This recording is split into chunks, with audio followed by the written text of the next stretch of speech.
ചെയ്യുന്നത് human anatomy and ഫിസിയോളജിയിൽ വരുന്ന ടോപ്പിക്കായ anatomy and physiology of heart ആണ്. കാർഡിയോവാസ്കുലർ സിസ്റ്റം ആണ് നമ്മൾ ഇന്ന് ഡിസ്കസ് ചെയ്യുന്നത്. So first anatomical position and organs associated with heart ആണ് നമ്മളൊക്കെ ആദ്യം നോക്കേണ്ടത്. So heart lies in the thoracic cavity. Okay, നമുക്ക് അബ്ഡമനൽ ക്യാവിറ്റി ഉണ്ട്, thoracic cavity ഉണ്ട്. നമുക്ക് എല്ലാവർക്കും അറിയാം ഹാർട്ട് കാണപ്പെടുന്നത് thoracic ക്യാവിറ്റിയിലാണ്. In the mediastinum between the lungs. Okay, ഇതാണ് അനാറ്റമിക്കൽ പൊസിഷൻ പറയുകയാണെങ്കിൽ മീഡിയസ്റ്റൈനത്തിനുള്ളിൽ ലങ്സിന്റെ ഇടയിൽ thoracic ക്യാവിറ്റിന്റെ ഉള്ളിലാണ് ഹാർട്ടിന്റെ പൊസിഷൻ എന്ന് പറയുന്നത്. Lies obliquely a little more to the left than right and present a base above and an apex below. So എപ്പോഴും ഹാർട്ടിന്റെ പൊസിഷൻ കുറച്ച് ഒന്ന് ലെഫ്റ്റിലോട്ടാണ് ദാൻ ദി റൈറ്റ് പൊസിഷൻ. പിന്നെ ഒരു ബേസ് ഭാഗം ഉണ്ട്, എബോവ്, പിന്നെ ഒരു അപ്പെക്സും ഉണ്ട്.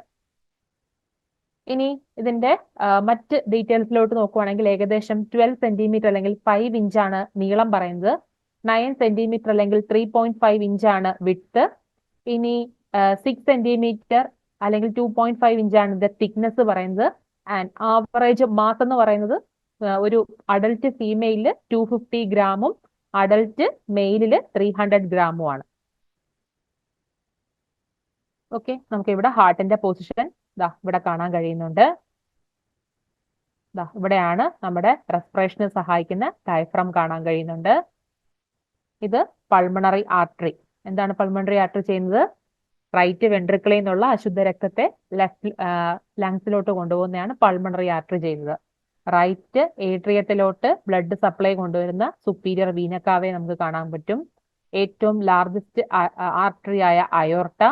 ഇതാണ് ഇപ്പൊ നമ്മൾ പറഞ്ഞ ഹാർട്ടിന്റെ അപ്പെക്സ് ഏരിയ. ഇവിടെയാണ് ഫുഡ് പൈപ്പ്, നമ്മുടെ ഡൈജസ്റ്റീവ് സിസ്റ്റത്തിന്റെ ഭാഗമായിട്ടുള്ള ഈസോഫാഗസ്. ഇത് നമ്മുടെ കോളർ ബോൺ, ക്ലാവിക്കൽ ആണ് ഈ കാണിക്കുന്നത്. ഈ വൈറ്റ് കളറിൽ കാണുന്നത് ക്ലാവിക്കൽ ആണ്. ഇതാണ് ലെഫ്റ്റ് പൾമണറി വെയിൻ. പൾമണറി വെയിനിൽ നിന്നാണ് ലങ്സിൽ നിന്നുള്ള പ്യൂരിഫിക്കേഷൻ കഴിഞ്ഞിട്ട് ലെഫ്റ്റ് പൾമണറി വെയിൻ ആണ് എവിടെ എത്തിക്കുന്നത്? നമ്മുടെ പ്യുവർ ആയിട്ടുള്ള ബ്ലഡിനെ ലെഫ്റ്റ് ഏട്രിയത്തിലേക്ക് കൊണ്ടെത്തിക്കുന്നത്. So organs associated with heart നോക്കിക്കഴിഞ്ഞാൽ ഇൻഫീരിയർ പൊസിഷനിൽ the apex rest on the central tendon of the diaphragm. ഈ അപ്പെക്സ് പോർഷൻ എവിടെയാണ് കാണാൻ കഴിയുന്നത്? അപ്പെക്സ് പോർഷൻ ഓഫ് ദി എന്ന് പറയുന്നത് ഡയഫ്രം മസിൽസിലാണ് അതെന്ത് ചെയ്യുന്നത് കാണാൻ കഴിയുന്നത്. The apex rest on the central tendon of the diaphragm muscles. ഇനി സുപ്പീരിയർ പൊസിഷനിലാണെങ്കിൽ ഹാർട്ടിന്റെ ഓരോരോ ഏരിയ, സുപ്പീരിയർ, ഇൻഫീരിയർ, പോസ്റ്റീരിയർ പൊസിഷനിലൊക്കെ എന്തൊക്കെ അവയവങ്ങളാണെന്നുള്ളതാണ് പറയുന്നത്. ഇൻഫീരിയർ പൊസിഷനിലായിട്ട് apex rest on the central tendon of the diaphragm. And superior പൊസിഷനിലാണെങ്കിൽ ഗ്രേറ്റ് ബ്ലഡ് വെസൽസ് ആയ aorta, superior vena cava, pulmonary artery, pulmonary vein കാണാൻ കഴിയുന്നു.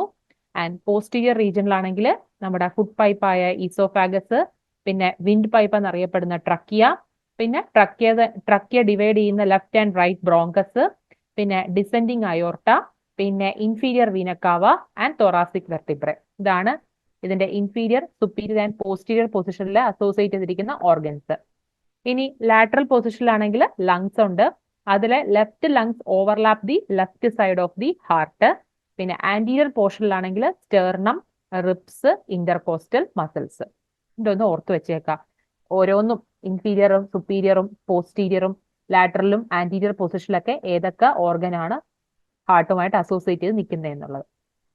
ഇനി പറയാൻ പോണത് പെരികാർഡിയം ഹാർട്ടിന്റെ വാൾസും ആണ്. പെരികാർഡിയം എല്ലാവർക്കും അറിയാവുന്നതാണ് അല്ലെ? ഹാർട്ടിനെ സറൗണ്ട് ചെയ്ത് കാണപ്പെടുന്ന ലെയർ ആണ് പെരികാർഡിയം. അത് കൂടാതെ നമുക്ക് ഏറ്റവും ഔട്ടർമോസ്റ്റ് ലെയർ ആയ എപ്പികാർഡിയം ഉണ്ട്, മിഡിൽ ലെയർ ആയ മയോകാർഡിയം ഉണ്ട്, ഏറ്റവും ഉള്ളിൽ എന്തുണ്ട്? എൻഡോകാർഡിയം ഉണ്ട്. So the membrane that surround and protect the heart is the pericardium. നമ്മുടെ ഹാർട്ടിനെ സറൗണ്ട് ചെയ്ത് പ്രൊട്ടക്ട് ചെയ്യുന്ന ഏറ്റവും പ്രധാനപ്പെട്ട ഒരു മെംബ്രെയിൻ ആണ് പെരികാർഡിയം. പിന്നെ അല്ലാതെ രണ്ടാമത്തെ ജോലി എന്ന് പറഞ്ഞാൽ it confines the heart to its position in the mediastinum. നമ്മൾ ഫസ്റ്റ് സ്ലൈഡിൽ തന്നെ പറഞ്ഞായിരുന്നു thoracic ക്യാവിറ്റിയിൽ മീഡിയസ്റ്റൈനത്തിനുള്ളിലാണ് ഹാർട്ട് ഇരിക്കുന്നതെന്ന്. ആ പൊസിഷനിൽ തന്നെ അതിനെ നിലനിർത്തിക്കൊണ്ട് പോകുന്നത് അവിടെ പെരികാർഡിയം ഉള്ളത് കൊണ്ടാണ്. ഈ പെരികാർഡിയത്തിന് തന്നെ 2 ഭാഗങ്ങളുണ്ട്. ഫൈബ്രസ് പെരികാർഡിയം ഉണ്ട്, സിറസ് പെരികാർഡിയം ഉണ്ട്. ആദ്യം പറയാൻ പോണത് സൂപ്പർഫിഷ്യൽ ആയിട്ട് കാണുന്ന ഫൈബ്രസ് പെരികാർഡിയത്തെ കുറിച്ചാണ്. അതുണ്ടാക്കിയിരിക്കുന്നത് tough elastic dense irregular connective tissues കൊണ്ടാണ്. ഈ ഫൈബ്രസ് ആയിട്ടുള്ള ഈ പെരികാർഡിയം, സൂപ്പർഫിഷ്യൽ ലെയറിൽ കാണുന്ന ഈ ഫൈബ്രസ് ആയിട്ടുള്ള പെരികാർഡിയമാണ് എന്തൊക്കെ പ്രിവെന്റ് ചെയ്യുന്നു? That will prevent the over stretching of the heart, കൂടാതെ provides protection and also anchors the heart in the mediastinum. ഇപ്പൊ പറഞ്ഞതേ ഉള്ളൂ, ഈ പെരികാർഡിയം ഉള്ളത് കൊണ്ടാണ് ഹാർട്ട് ആ ഒരു മീഡിയസ്റ്റൈനത്തിനുള്ളിൽ തന്നെ നിൽക്കുന്നതെന്ന്. അതിനെ കുറച്ചും കൂടി സഹായിക്കുന്നത് ഈ പെരികാർഡിയത്തിൽ തന്നെ ഉള്ള സൂപ്പർഫിഷ്യലി കാണപ്പെടുന്ന ഫൈബ്രസ് പെരികാർഡിയമാണ്. ഇനി അകത്തെ ഡീപ്പർ ആയിട്ടുള്ള സിറസ് പെരികാർഡിയം എന്ന് പറയുന്നത് കുറച്ചും കൂടെ തിന്നർ ആണ് ആൻഡ് മോർ ഡെലിക്കേറ്റ് ആണ്, and that forms A double layer around the heart. Okay, ഉള്ളിൽ കാണപ്പെടുന്ന ഡീപ്പർ ആയിട്ടുള്ള സിറസ് പെരികാർഡിയം ഒരു ഡെലിക്കേറ്റ് മെമ്പറൈൻ ആണ്, അതാണ് ഹാർട്ടിന് ചുറ്റും ഒരു ഡബിൾ ലെയർ ആയിട്ട് മാറുന്നത്. ഇനി outer parietal layer of the serous pericardium is fused to the fibrous pericardium. അതായത് ഈ ഔട്ടർ സിറസ് പെരികാർഡിയം എന്തുമായിട്ട് ഫ്യൂസ് ചെയ്തിട്ടുണ്ട്? നമ്മുടെ ഈ ഫൈബ്രസ് പെരികാർഡിയമായിട്ടൊരു ഫ്യൂഷൻ ഉണ്ട്. And the inner visceral layer of the serous pericardium also called epicardium. അപ്പൊ നമ്മൾ പറഞ്ഞില്ലേ, ഡബിൾ ലെയർ ആയിട്ടാണ് ഈ ഹാർട്ടിന് ചുറ്റും ഇത് സറൗണ്ട് ചെയ്തിരിക്കുന്നതെന്ന് പറഞ്ഞു, സിറസ് പെരികാർഡിയം. അതിലെ ഏറ്റവും ഇന്നർ ആയിട്ടുള്ള ലെയർ, സിറസ് പെരികാർഡിയത്തിന്റെ ഏറ്റവും ഇന്നർ വിസറൽ ലെയറിനെ വിളിക്കുന്ന പേരാണ് എപ്പികാർഡിയം എന്നും വിളിക്കുന്നുണ്ട്. And it act as A one of the layer of the heart wall. Okay, അപ്പം പെരികാർഡിയം തന്നെ രണ്ടെണ്ണം ഉണ്ട്, fibrous pericardium and cirrus pericardium. Fibrous pericardium gives the heart, it anchors the heart in the mediastinum and also provides protection and also prevent the overstretching. Whereas the deeper ഏരിയയിൽ കാണുന്ന cirrus pericardium ഒരു double layered membrane ആയിട്ട് ഹാർട്ടിന് ചുറ്റും കാണപ്പെടുന്ന ഒരു delicate membrane ആയിട്ട്, അതിൽ തന്നെ ഏറ്റവും ഇന്നർ വിസറൽ ലെയർ എന്ന് പറയുന്നത് ഈ സിറസ് പെരികാർഡിയത്തിന്റെ ഇന്നർ വിസറൽ ലെയറിനെ നമുക്ക് എപ്പികാർഡിയം എന്നും വിളിക്കാൻ പറ്റുന്നുണ്ട്. ഇനി between the parietal and visceral layer of the cirrus pericardium, നമ്മൾ പറഞ്ഞുള്ളൂ സിറസ് പെരികാർഡിയം എന്ന് പറയുന്നത് രണ്ട് ഡബിൾ ലെയർ ആണ്, ഒരു പറൈറ്റൽ ലെയറും ഉണ്ട്, ഒരു വിസറൽ ലെയറും ഉണ്ട്. ഇവയ്ക്ക് രണ്ടിനും ഇടയിൽ, അതായത് ഹാർട്ടിനെ സറൗണ്ട് ചെയ്യുന്ന ഒരു ഡബിൾ മെമ്പറൈൻ ആയിട്ടാണ് ഈ സിറസ് പെരികാർഡിയം ആക്ട് ചെയ്യുന്നത് പറഞ്ഞു. അപ്പൊ ആ രണ്ട് ലെയർ എന്ന് പറയുന്നത് ഒന്ന് പറൈറ്റലും മറ്റൊന്ന് വിസറലും ആണ്. അവയ്ക്കിടയിൽ ഒരു thin film of lubricating cirrus fluid ഉണ്ട്, അതിനെ നമ്മൾ പെരികാർഡിയൽ ഫ്ലൂയിഡ് എന്ന് വിളിക്കും. ഇപ്പൊ നമ്മൾ ബ്രെയിൻ പഠിക്കുമ്പോഴും സെറിബ്രോ സ്പൈനൽ ഫ്ലൂയിഡ് ഉണ്ട്, സൈനോവിയൽ മെമ്പറൈൻ പഠിക്കുമ്പോൾ നമുക്ക് സൈനോവിയൽ ഫ്ലൂയിഡ് ഉണ്ട്. അപ്പൊ അതേപോലെ തന്നെ ഇവിടെ നമുക്കൊരു ഫ്ലൂയിഡ് കാണാൻ കഴിയുന്നുണ്ട്, അതിന് വിളിക്കുന്ന പേരാണ് between the parietal cavity and the visceral layers of the cirrus pericardium there is a lubricating serous fluid known as pericardial fluid. The space that contains the few milliliters of pericardial fluid is called pericardial cavity. ഈ pericardial fluid ഏത് ഒരു സ്പേസിനുള്ളിലാണ്, ആ സ്പേസിനെ നമ്മൾ എന്ത് വിളിക്കും? Pericardial cavity എന്നും പറയുന്നു. ഇനി നമ്മൾ മറ്റ് ഹാർട്ട് വാളിന്റെ ലെയേഴ്സിനെ കുറിച്ച്, ഇപ്പൊ പെരികാർഡിയം പറഞ്ഞു, അത് കൂടാതെ ഹാർട്ട് കൺസിസ്റ്റ് ഓഫ് 3 ലെയേഴ്സ് ആണ് പ്രധാനമായിട്ടും. എപ്പികാർഡിയം എന്നറിയപ്പെടുന്ന എക്സ്റ്റേണൽ ലെയർ, മയോകാർഡിയം എന്നുള്ള മിഡിൽ ലെയർ ആൻഡ് എൻഡോകാർഡിയം എന്നുള്ള ഇന്നർ ലെയർ. ആദ്യം എപ്പികാർഡിയം ആണ്. ഇതൊരു തിൻ ട്രാൻസ്പെറന്റ് ഔട്ടർ ലെയർ ആണ്. ഇതിനെ നമുക്ക് visceral layer of the cirrus pericardium എന്ന് പറഞ്ഞാലും കറക്റ്റ് ആണ്, നമ്മൾ ഓൾറെഡി പറഞ്ഞതാണ് എപ്പികാർഡിയത്തിന്റെ കാര്യം. പിന്നെ മിഡിൽ മയോകാർഡിയം എന്ന് പറയുന്ന ഒരു കാർഡിയാക് മസിൽ ടിഷ്യൂ ആണ്. ഹാർട്ടിന്റെ ഒരു 95% കോൺസ്റ്റിറ്റ്യൂട്ട് ചെയ്തിരിക്കുന്നത് മയോകാർഡിയം ആണ്. And this is mainly responsible for the pumping action. അതൊന്ന് ഓർത്ത് വെച്ചേക്കാം. ഇപ്പം ഏറ്റവും ഔട്ടർ മോസ്റ്റ് ലെയറിന്റെ ജോലി എന്ന് പറഞ്ഞാൽ പ്രൊട്ടക്ഷനും anchors the heart in the mediastinum ആണെങ്കിൽ, മയോകാർഡിയം എന്നറിയപ്പെടുന്ന മിഡിൽ ലെയർ ആണ് ഹാർട്ടിന്റെ 95% കോൺസ്റ്റിറ്റ്യൂട്ട് ചെയ്യുന്നത്. കൂടാതെ പമ്പിങ് ആക്ഷനും കാരണം മയോകാർഡിയം ആണ്. ആൻഡ് ഇത് സ്ട്രേറ്റഡ് ആണ്, ഇൻവോളണ്ടറി മസിൽസ് ആണ് ഇവിടെ കാണാൻ കഴിയുന്നത് മിഡിൽ മയോകാർഡിയത്തിൽ. And innermost endocardium is a thin layer of endothelium and that overlying a thin layer of connective tissue and this provides a smooth lining for the chambers of heart and that also covers the valve of the heart. അതായത് ഹാർട്ടിലെ ചേംബറുകളല്ലോ ഇന്ന് നമ്മൾ പഠിക്കും, ഓറിക്കിളും വെൻട്രിക്കിളും എന്നറിയപ്പെടുന്ന ആ 4 ചേംബേഴ്സിന് ചുറ്റുമുള്ള ഒരു smooth lining ആയിട്ട് act ചെയ്യുന്നു. കൂടാതെ ആ ഹാർട്ടിന്റെ വാൽവിനും നമ്മളിനി പഠിക്കും, semi lunar valve, tricuspid valve, bicuspid valve, അതിന് ചുറ്റും ഒരു കവറിംഗ് ആയിട്ടും ഇന്നർമോസ്റ്റ് ലെയർ ആക്ട് ചെയ്യുന്നു. So next we will go for the chambers of the heart. Heart has 4 chambers.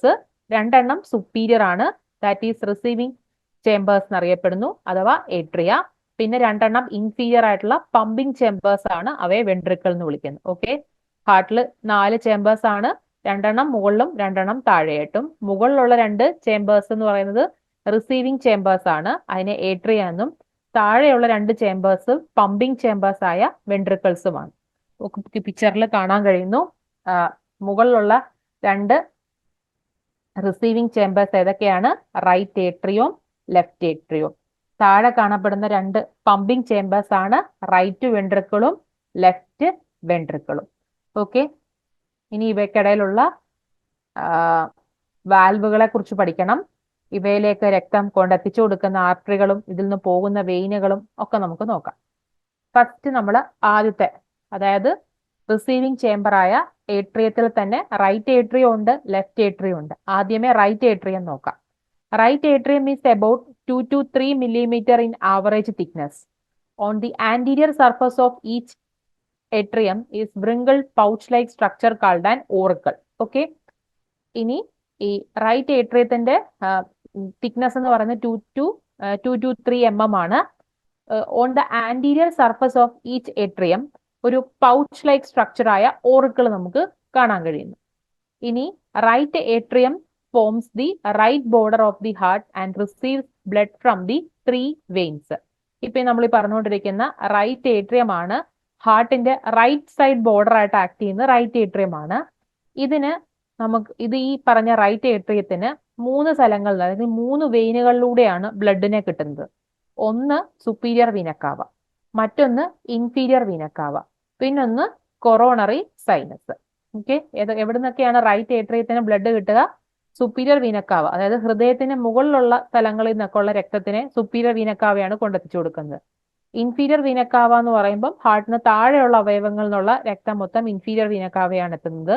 പിന്നെ കൊറോണറി സൈനസ്, അതായത് vein always return blood to the heart. വെയിന്റെ ജോലി എന്ന് പറഞ്ഞാൽ എല്ലായിടത്തുനിന്നും, അതായത് ശരീരത്തിലെ മറ്റു ഭാഗങ്ങളിൽ നിന്നൊക്കെ ഉള്ള ബ്ലഡിനെ എന്ത് ചെയ്യുക? ഹാർട്ടിൽ കൊണ്ടെത്തിക്കുന്ന ജോലിയാണ് വെയിനിന് ഉള്ളത്. അതായത് എല്ലാ വെയിനുകളും, അതിന്റെ അർത്ഥം എന്താണ്? അശുദ്ധ രക്തം അല്ലെങ്കിൽ ഡി ഓക്സിജനേറ്റഡ് ബ്ലഡ് ആയിരിക്കും ക്യാരി ചെയ്യുന്നത്, except pulmonary vein. Right atrium എന്ന് പറയുന്നത് ഹാർട്ടിന്റെ റൈറ്റ് സൈഡ് എന്തായിട്ട് ആക്ട് ചെയ്യുന്നു? റൈറ്റ് ബോർഡർ ആയിട്ട് ആക്ട് ചെയ്യുന്നു. അതിൽ കാണാൻ കഴിയുന്ന ഒരു പൗച്ച് ലൈക്ക് സ്ട്രക്ചർ ആണ് ഈ ഓറിക്കിൾ എന്ന് പറയുന്നത്. ഈ റൈറ്റ് ഏട്രിയത്തിന് 3 വെയിനുകളിൽ നിന്നാണ് പ്രധാനമായിട്ടും രക്തം സ്വീകരിക്കുന്നത്. റിസീവിംഗ് ചേംബർ ആണല്ലോ. ഇനി ഇതിന്റെ താഴെയായിട്ട് എന്തുണ്ട്? ഇതിന്റെ അപ്പുറത്തെ സൈഡിൽ എന്തുണ്ട്? ലെഫ്റ്റ് ഏട്രിയം ഉണ്ട്. ഇതിപ്പോ റൈറ്റ് ഏട്രിയം ആണ്.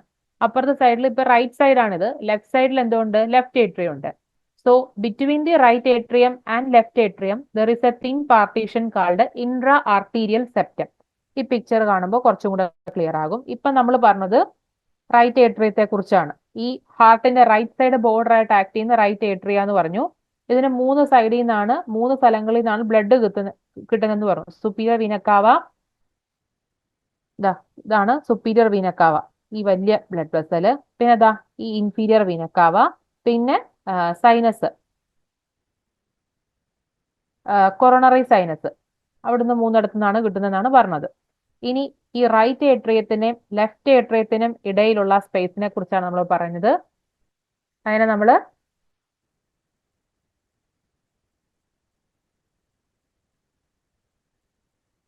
Between the right and left atrium ഒരു പാർട്ടീഷൻ ഉണ്ട്. റൈറ്റ് സൈഡിനെയും ലെഫ്റ്റ് സൈഡിനെയും സെപ്പറേറ്റ് ചെയ്തുകൊണ്ട് ഒരു പാർട്ടീഷൻ ഉണ്ട്. അതിനെ ഇൻട്രാ ഏട്രിയൽ സെപ്റ്റം എന്ന് വിളിക്കും. 2 ഏട്രിയൽ ഭാഗങ്ങളെ തമ്മിൽ സെപ്പറേറ്റ് ചെയ്തുകൊണ്ടുള്ള പാർട്ടീഷനാണ് ഇന്റർ ഏട്രിയൽ സെപ്റ്റം. ഇന്റർ അല്ല കേട്ടോ, ഇന്റർ ഏട്രിയൽ സെപ്റ്റം എന്ന് വിളിക്കുന്നു. ഇനി ഈ സെപ്റ്റത്തിന്റെ ഒരു പ്രോമിനന്റ് ഫീച്ചർ എന്ന് പറഞ്ഞാൽ അവിടെ ഒരു ഓവൽ ഡിപ്രഷൻ കാണാൻ കഴിയുന്നു. അതിനെ ഫോസ ഓവാലിസ് എന്ന് വിളിക്കുന്നു. അതായത് റൈറ്റ് ഏട്രിയത്തിനെയും ലെഫ്റ്റ് ഏട്രിയത്തിനെയും തമ്മിൽ സെപ്പറേറ്റ് ചെയ്യുന്ന പാർട്ടീഷനെ നമ്മൾ ഇന്റർ ഏട്രിയൽ സെപ്റ്റം എന്ന് വിളിക്കുന്നു. ഈ ഒരു സെപ്പറേഷന്റെ അകത്തൊരു പ്രോമിനന്റ് ആയിട്ടുള്ള ഒരു സെപ്റ്റം ഉണ്ട്, ഒരു കുഴുവുണ്ട്. അതിനൊരു ഓവൽ ഡിപ്രഷൻ ആണ്. അതിനെ നമ്മൾ ഫോസ ഒവാലിസ് എന്നും വിളിക്കുന്നു.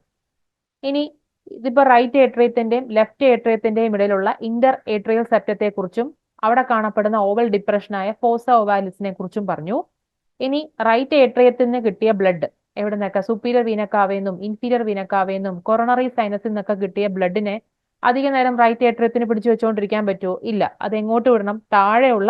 താഴത്തെ ചേംബറുകളെ നമ്മൾ എന്താ വിളിക്കുന്നത്? വെൻട്രിക്കിൾ എന്നാണ് വിളിക്കുന്നത്. ഫോർ പമ്പിങ്ങിന് വേണ്ടിയുള്ളതാണ്. അതെന്ത് ചെയ്യുന്നു? റൈറ്റ് ഏട്രിയത്തിൽ നിന്നും റൈറ്റ് വെൻട്രിക്കിളിലോട്ട് വരുന്നു. അങ്ങനെ ചുമ്മാ വരാൻ പറ്റത്തില്ല. ഒരു വാൽവിന്റെ സഹായത്തോടുകൂടി, വാൽവിലൂടെയാണ് എന്ത് ചെയ്യുന്നത്? വാൽവിന്റെ ഓപ്പണിങ്ങിലൂടെയാണ് അത് താഴോട്ട് വീഴുന്നത്. ആ വാൽവിന് വിളിക്കുന്ന പേരാണ് ട്രൈകസ്പിഡ് വാൽവ്. അങ്ങനെ ഒരു പേര് വരാൻ കാരണം ഒരു 3 ലീഫ്ലെറ്റ് അല്ലെങ്കിൽ 3 കസ്പ് ഷേപ്ഡ് ആണ്, അതുകൊണ്ടാണ് അതിനെ ട്രൈ കസ്പിഡ് വാൽവ് എന്ന് വിളിക്കുന്നത്. അല്ലെങ്കിൽ റൈറ്റ് ഏട്രിയോ വെൻട്രിക്കുലർ വാൽവ് എന്ന് പറഞ്ഞാലും ശരിയാണ്. അതായത് റൈറ്റ് സൈഡിലെ ഏട്രിയത്തിനെയും റൈറ്റ് സൈഡിലെ വെൻട്രിക്കിളിനെയും തമ്മിൽ സെപ്പറേറ്റ് ചെയ്യുന്ന വാൽവാണ് റൈറ്റ് ഏട്രിയോ വെൻട്രിക്കുലർ വാൽവ് അഥവാ ട്രൈകസ്പിഡ് വാൽവ്. ഇനി ഈ വാൽവ് നിർമ്മിച്ചിരിക്കുന്നത്, ഈ ട്രൈകസ്പിഡ് വാൽവ് അഥവാ ഏട്രിയോ വെൻട്രിക്കുലർ വാൽവ് ഉണ്ടാക്കിയിരിക്കുന്നത് ഡെൻസ് ആയിട്ടുള്ള കണക്റ്റീവ് ടിഷ്യൂസ് കൊണ്ടാണ്. അത് ഇതിനെ കവർ ചെയ്തിട്ട് എന്തോ വരുന്നുണ്ട്, നമ്മുടെ ഏറ്റവും ഇന്നർ ലെയറായ എൻഡോകാർഡിയോ ഉണ്ട്. അങ്ങനെ നമ്മൾ റൈറ്റ് ഏട്രിയത്തിന്റെ കാര്യം പറഞ്ഞു. റൈറ്റ് ഏട്രിയത്തിനെ ലെഫ്റ്റ് ഏട്രിയത്തിനെ തമ്മിൽ സെപ്പറേറ്റ് ചെയ്യുന്ന ഇന്റർ ഏട്രിയൽ സെപ്റ്റത്തെ കുറിച്ചും ഫോസ ഒവാലിസിനെ കുറിച്ചും റൈറ്റ് ഓറിക്കിളിനെയും റൈറ്റ് വെൻട്രിക്കിളിനെയും തമ്മിൽ സെപ്പറേറ്റ് ചെയ്യിക്കുന്ന വാൽവായ ട്രൈകസ്പിഡ് വാൽവും പറഞ്ഞു. ഇനി ലെഫ്റ്റ് ഏട്രിയത്തിലേക്ക് വരുവാണെങ്കിൽ, ഇപ്പുറത്തെ സൈഡിലേക്ക് വരുവാണെങ്കിൽ, left atrium is about same thickness as the right atrium and that forms the most of the base of the heart. അതായത് ഹാർട്ടിന്റെ ബേസ് പോർഷന്റെ ഒരു ഓൾമോസ്റ്റ് പോർഷൻ എന്ന് പറയുന്നത് ലെഫ്റ്റ് ഏട്രിയം ആണ്. And it receive the blood from the lungs through 4 pulmonary veins. അതായത് right ഏട്രിയത്തിന് രക്തം കൊണ്ടെത്തിക്കാൻ 3 വെയിനുകളാണ് ഉള്ളത്, superior, inferior and coronary sinus ആണെങ്കിൽ ലെഫ്റ്റ് ഏട്രിയത്തിന് ബ്ലഡ് കിട്ടുന്നത് ലങ്സിൽ നിന്നാണ്. എങ്ങനെ? ത്രൂ ദി 4 പൾമണറി വെയിൻസ് ആണ്. അതായത് അങ്ങനെ പൾമണറി വെയിനിൽ നിന്നും നമ്മുടെ ലങ്സിൽ നിന്നും കിട്ടുന്ന ബ്ലഡ് പൾമണറി വെയിൻ ആണ് ലെഫ്റ്റ് ഏട്രിയത്തിലേക്ക് കൊണ്ടെത്തിച്ചു കൊടുക്കുന്നത്. And blood passes from the left atrium to the left ventricle.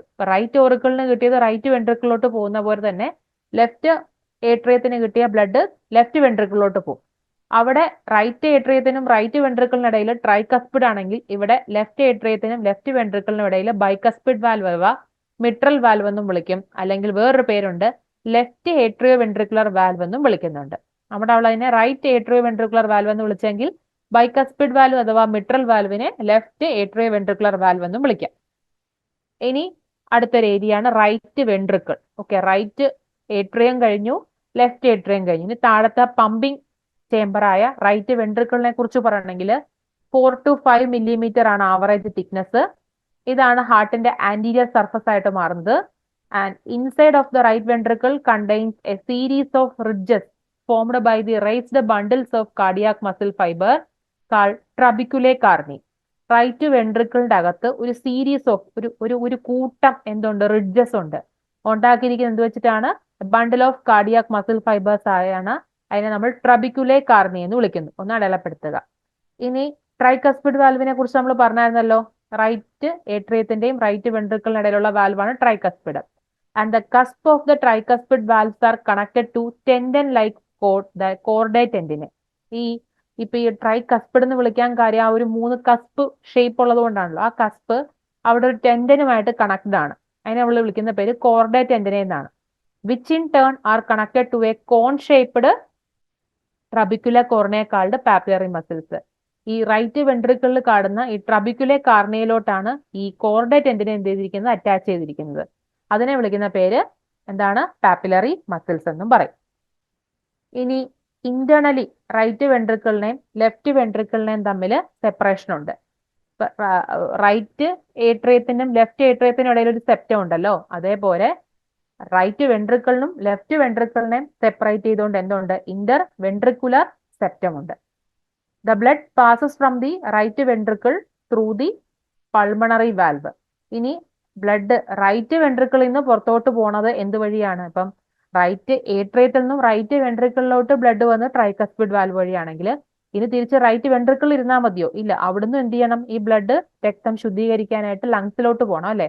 അത് പോകുന്നത് പൾമണറി വാൽവ് വഴിയാണ്, അല്ലെങ്കിൽ പൾമണറി സെമി ലൂണാർ വാൽവ് എന്നും പറയും. ഈ വാൽവിലൂടെ ഇതെന്ത് ചെയ്യുന്നു? ലാർജർ ആർട്ടറി ആയ പൾമണറി ട്രങ്കിലോട്ട് പോകുന്നു. അവിടെ വെച്ച് ഇത് എന്ത് ചെയ്യുന്നു? ഡിവൈഡ് ചെയ്ത് right and left pulmonary artery ആയിട്ട് മാറുന്നു. ആർട്ടറീസ് എപ്പോഴും എന്താ ചെയ്യുന്നത്? Always take blood away from the heart. Vein എന്താ ചെയ്യുന്നത്? എപ്പോഴും മറ്റു സ്ഥലങ്ങളിൽ നിന്നുള്ള ബ്ലഡിനെ ഹൃദയത്തിലേക്ക് എത്തിച്ചു കൊടുക്കുന്നു. അതേസമയം ആർട്ടറീസ് എന്താ ചെയ്യുന്നത്? Take blood away from the heart. ഇനി ഒരാളും കൂടെ ഉണ്ട്, ഒരു ചേംബറും കൂടെ ഉണ്ട്, left ventricle. Thickest chamber of the heart ആണ്. 10 to 50 mm. ബാക്കിന്റെയൊക്കെ സൈസ് നോക്കിയാൽ മനസ്സിലാകും. ലെഫ്റ്റ് വെൻട്രിക്കിളിന് 10 മുതൽ 15 mm വരെയാണ് അതിന്റെ ആവറേജ് തിക്നെസ് ഫോം ചെയ്യുന്നത്. ഇത് ലെഫ്റ്റ് വെൻട്രിക്കിള് ഹാർട്ടിന്റെ അപ്പെക്സ് ഭാഗമായിട്ടാണ് മാറുന്നത്. And it also contains same structures as in right ventricle. ഇനി ലെഫ്റ്റ് വെൻട്രിക്കിൾ നിന്നും ഈ ബ്ലഡ് പാസ് ചെയ്യുന്നത് എങ്ങോട്ടാണ്? അയോർട്ടിക് വാൽവിലോട്ടാണ്. നമ്മുടെ റൈറ്റ് വെൻട്രിക്കിൾ നിന്ന് എങ്ങോട്ടാണ് പോകുന്നത്? പൾമണറി വാൽവിലൂടെയാണ് പോകുന്നതെങ്കിൽ ലെഫ്റ്റ് വെൻട്രിക്കിൾ നിന്നും എങ്ങോട്ടാണ് പോകുന്നത്? ബ്ലഡ് പാസ് ചെയ്യുന്ന അയോർട്ടിക് വാൽവ് അല്ലെങ്കിൽ അയോർട്ടിക് സെമിലൂണർ വാൽവിൽ നിന്നും ആദ്യമേ ascending aorta and some of the blood in the aorta flows in to the coronary artery. അതായത് ഈ അയോർട്ടിക് വാൽവ് അല്ലെങ്കിൽ അയോർട്ടിക് സെമിലൂണർ വാൽവിൽ നിന്നും അസെൻഡിങ് അയോർട്ട, അവിടുന്ന് ചില ബ്ലഡ് അല്ലെങ്കിൽ കുറച്ച് എമൗണ്ട് ബ്ലഡ് എങ്ങോട്ട് പോകും? കൊറോണറി ആർട്ടറിയിലോട്ട് പോകും. അല്ലാത്ത വെച്ച് branch from the ascending aorta and carries blood to the heart wall. അയോർട്ടയുടെ പ്രത്യേകത എന്താ? നമ്മുടെ ശരീരത്തിലെ ഏറ്റവും ലാർജസ്റ്റ് ആർട്ടറിയാണ്. അവിടുന്നാണ് പിന്നെ ശരീരത്തിലെ എല്ലാ ഭാഗത്തേക്കും ബ്ലഡ് പമ്പ് ചെയ്യുന്നത്. കുറച്ച് എങ്ങോട്ട് പോകുന്നു? കൊറോണറി ആർട്ടറിയിലോട്ടായിരിക്കും ഫ്ലോ ചെയ്യുന്നത്. And the reminder of the blood, അതായത് കൊറോണറി ആർട്ടറിയിലോട്ടൊക്കെ പോയതിന്റെ ബാക്കി ബ്ലഡ് എന്ത് ചെയ്യുന്നു? ആദ്യം ഇപ്പൊ അസെൻഡിങ് അയോർട്ടയിലാണ് നിൽക്കുന്നത്, അവിടുന്ന് എങ്ങോട്ട് പോകുന്നു? ആർച്ച് ഓഫ് അയോർട്ടയിലേക്ക് എത്തുന്നു, പിന്നെ ഡിസെൻഡിങ് അയോർട്ടയിലോട്ടും പോകുന്നു. And the branches of the arch of aorta and the descending aorta carry the blood throughout the body. നമ്മുടെ അസെൻഡിങ്ങിൽ നിന്നും പിന്നെ ആർച്ച് ഓഫ് അയോർട്ടയിലോട്ടും ഡിസെൻഡിങ് അയോർട്ടയിലോട്ടും എത്തുന്ന ബ്ലഡ് ആണ് പിന്നെ ശരീരത്തിന്റെ ആകമാനം ഭാഗങ്ങളിലോട്ട് എന്ത് ചെയ്യുന്നത്? ഡിസ്ട്രിബ്യൂട്ട് ആവുന്നത്. ഇനി ഹാർട്ടിലെ വാൽവുകളും ബ്ലഡിന്റെ സർക്കുലേഷനും. ഹാർട്ട് വാൽവ് പ്രധാനമായിട്ടും ഏതൊക്കെയുള്ളത്? Right and left atrioventricular valve and semilunar വാൽവുകളാണ് അല്ലെ. ഒരെണ്ണം ട്രൈകസ്പിഡും മറ്റൊന്ന് ബൈകസ്പിഡ് വാൽവും പിന്നെ ഈ പറഞ്ഞ സെമി ലൂണർ വാൽവ്, അതായത് നമ്മുടെ റൈറ്റ് വെൻട്രിക്കിളിൽ നിന്ന് പുറത്തോട്ട് പോകുന്ന വാൽവ്. അപ്പൊ ആദ്യത്തേത് ഏട്രിയോ വെൻട്രിക്കുലർ വാൽവുകൾ പറയുകയാണെങ്കിൽ അവയുടെ ലൊക്കേഷൻ എന്തായിരിക്കും? ഒരെണ്ണം റൈറ്റ് ഓറിക്കിളിനും റൈറ്റ് വെൻട്രിക്കിളിനും ഇടയിൽ, മറ്റൊരെണ്ണം ലെഫ്റ്റ് ഓറിക്കിളിനും ലെഫ്റ്റ് വെൻട്രിക്കിളിനും ഇടയിൽ. So they are located between atrium and A ventricle. Blood passes from the right atrium into the right ventricle through valve known as tricuspid valve. Shape 3 leaflet അല്ലെങ്കിൽ cusp ആയതുകൊണ്ടാണ് ആ പേര്, അല്ലെങ്കിൽ right atrio ventricular valve എന്നും വിളിക്കും. അതേസമയം left ഏട്രിയത്തിന്റെയും left വെൻട്രിക്കിളിനിടയിൽ blood pass ചെയ്യുന്ന bicuspid valve അഥവാ മിട്രൽ വാൽവ് വഴിയാണ്. അതിനെ ലെഫ്റ്റ് ഏട്രിയോ വെൻട്രിക്കുലർ വാൽവ് എന്നും വിളിക്കും. ഇനി cusp of the tricuspid and bicuspid valve connected ചെയ്തിരിക്കുന്ന ഒരു ടെൻഡൻ ലൈക്ക് കോഡിലേക്കാണ്. അതിനെ കോഡേ ടെൻഡിനെ എന്ന് വിളിക്കും. അവ കണക്ട് ചെയ്തിരിക്കുന്നത് ഒരു കോൺ ഷേപ്ഡ് ട്രബിക്കുലർ കാർണിയയിലോട്ടാണ്, കാൾഡ് പാപ്പിലറി മസിൽസ്. ഓൾറെഡി പറഞ്ഞതാണ് ഇതൊക്കെ. എങ്ങനെയാണ് ഈ വാൽവുകളുടെ ഓപ്പറേഷൻ? എങ്ങനെയാണ്, എന്തിനാണ് അവ അവിടെ നിൽക്കുന്നതുകൊണ്ടുള്ള ഗുണം എന്താണ്? Valve open and close in response to the pressure changes as the heart contract and relax. ഈ വാൽവ് ഓപ്പണും ചെയ്യുന്നുണ്ട്, ക്ലോസും ചെയ്യുന്നുണ്ട്. എന്തിനനുപാതികമായിട്ടാണ് ഈ വാൽവ് ഓപ്പൺ ആൻഡ് ക്ലോസ് ചെയ്യുന്നത്? Due to the response in the pressure changes. അതായത് പ്രഷറിൽ ഉണ്ടാകുന്ന വേരിയേഷൻ അനുസരിച്ചിട്ടാണ് വാൽവിൽ ഓപ്പൺ ആൻഡ് ക്ലോസിംഗ് ഉണ്ടാകുന്നത്. ഈ പ്രഷർ ചേഞ്ച് എപ്പോഴാണ് വരുന്നത്? ഹാർട്ട് കൺട്രാക്ട് ചെയ്യുന്നതും റിലാക്സ് ചെയ്യുന്നതനുസരിച്ച് ഉണ്ടാകുന്ന പ്രഷർ ചേഞ്ചസ് ആണ് ഇപ്പൊ ഈ പറഞ്ഞ ഏട്രിയോ വെൻട്രിക്കുലർ വാൽവിന്റെ ഓപ്പണിംഗ് ആൻഡ് ക്ലോസിംഗിന് കാരണം. ഈച്ച് ഓഫ് ദി 4 വാൽവ്, അതായത് ഈ ട്രൈകസ്പിഡ് ആയാലും ബൈകസ്പിഡ് ആയാലും സെമിലൂണർ വാൽവ് ആയാലും എല്ലാം, each of the 4 valve helps to ensure the one-way flow of blood by opening to let the blood through and then closing to prevent its backward flow. വാൽവുകൾ ഇപ്പൊ പറഞ്ഞ ട്രൈകസ്പിഡും ബൈകസ്പിഡും മിട്രലും സെമിലൂണർ വാൽവും aortic വാൽവും ഒക്കെ ചെയ്യുന്നത് one side flow of എന്താണ്? One way flow of blood ആണ്. ഏത് ദിശയിൽ നിന്നാണ് വന്ന് ആ ദിശയിൽ നിന്ന് തന്നെ ആ താഴോട്ട് ദിശയിൽ തന്നെ ആയിരിക്കും പോകുന്നത്. അല്ലാതെ ബാക്ക്വേർഡ് ഫ്ലോ ഒരിക്കലും ഇവ എന്ത് ചെയ്യത്തില്ല, സമ്മതിക്കത്തില്ല. അതിന്റെ ഭാഗമായിട്ടാണ് ബാക്ക്വേർഡ് ഫ്ലോ വരാതിരിക്കാൻ വേണ്ടിയിട്ടാണ് അവ എന്ത് ചെയ്യുന്നത്? ഈ ബ്ലഡ് പോയി കഴിഞ്ഞാൽ അപ്പൊ തന്നെ ഈ വാൽവ് അങ്ങ് എന്ത് ചെയ്യും? ക്ലോസ് ചെയ്യുന്നത്. So when the ventricles are relaxed, അതായത് താഴത്തെ നമ്മുടെ പമ്പിംഗ് ചേംബർ എല്ലാം റിലാക്സ്ഡ് സ്റ്റേറ്റിലായിട്ട് നിൽക്കാൻ വിചാരിക്കുക. The rounded end of the cusp project in to the ventricle and open the AV valve. അതായത് എപ്പോഴാണോ വെൻട്രിക്കിൾസ് റിലാക്സ് ചെയ്ത് നിൽക്കുന്നത് ആ സമയത്താണ് നമ്മുടെ AV valve, atrio ventricular valve എന്ത് ചെയ്യുന്നത്? ഓപ്പൺ ചെയ്ത് ബ്ലഡ് ഫില്ലിംഗ് നടക്കുന്നത്.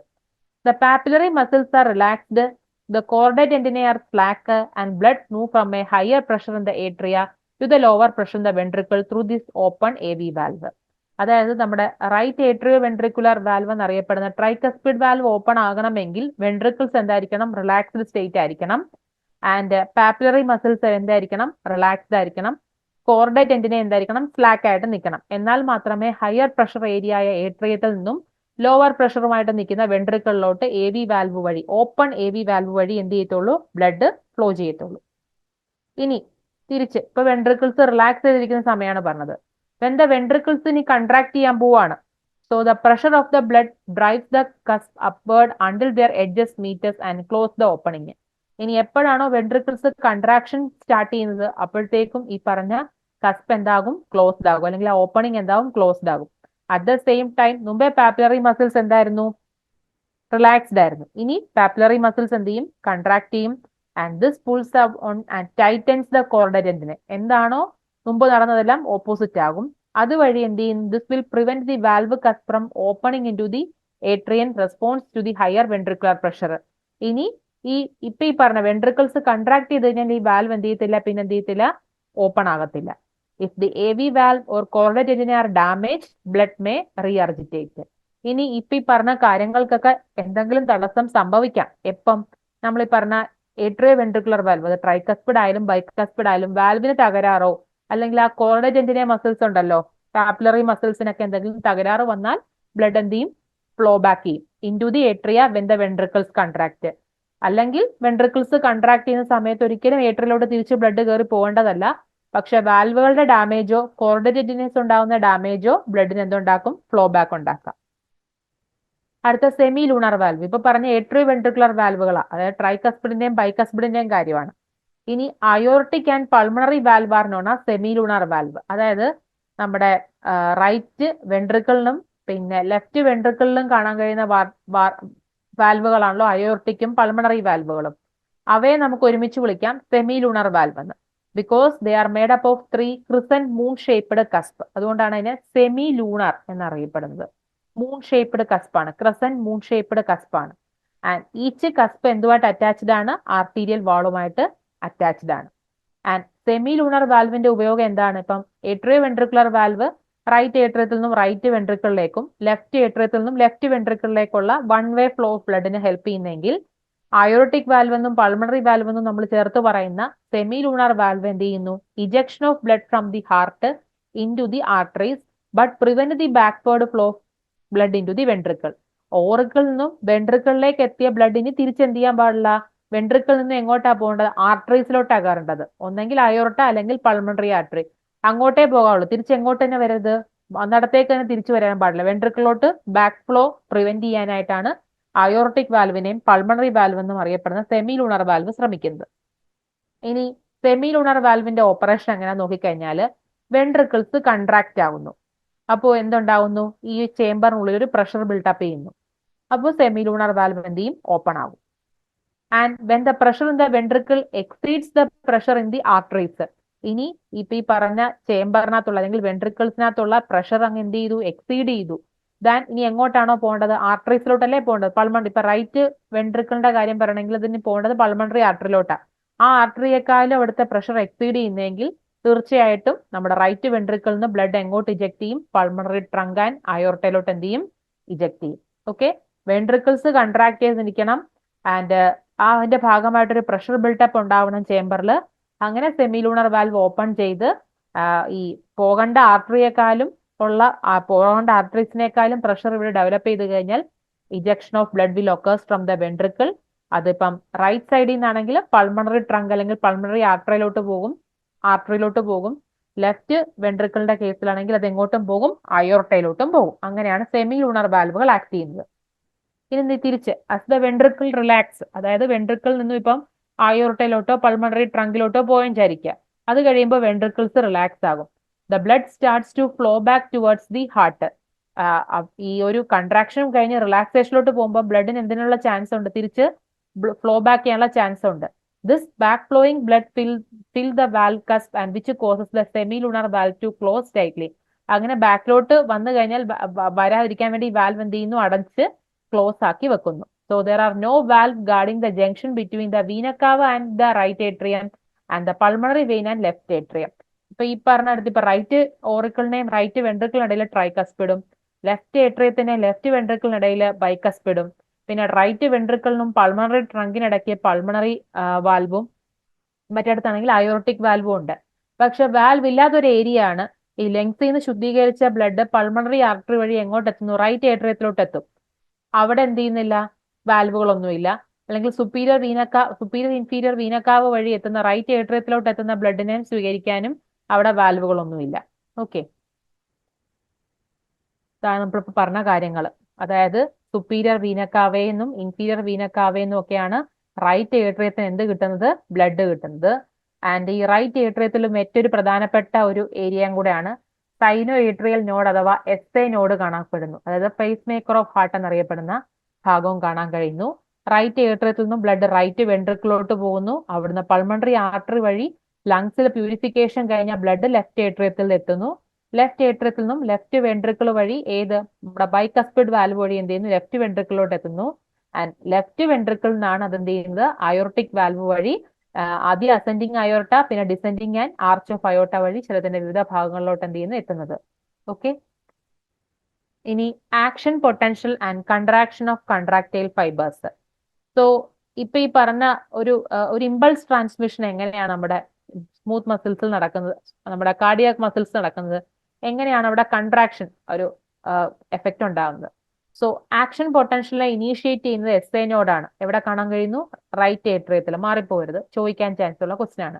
റൈറ്റ് ഏട്രിയം ലെഫ്റ്റ് ഏട്രിയം തമ്മിലായിരിക്കും കൺഫ്യൂഷൻ വരിക. റൈറ്റ് ഏട്രിയത്തിലാണ് എസ് എ നോഡിന്റെ പൊസിഷൻ.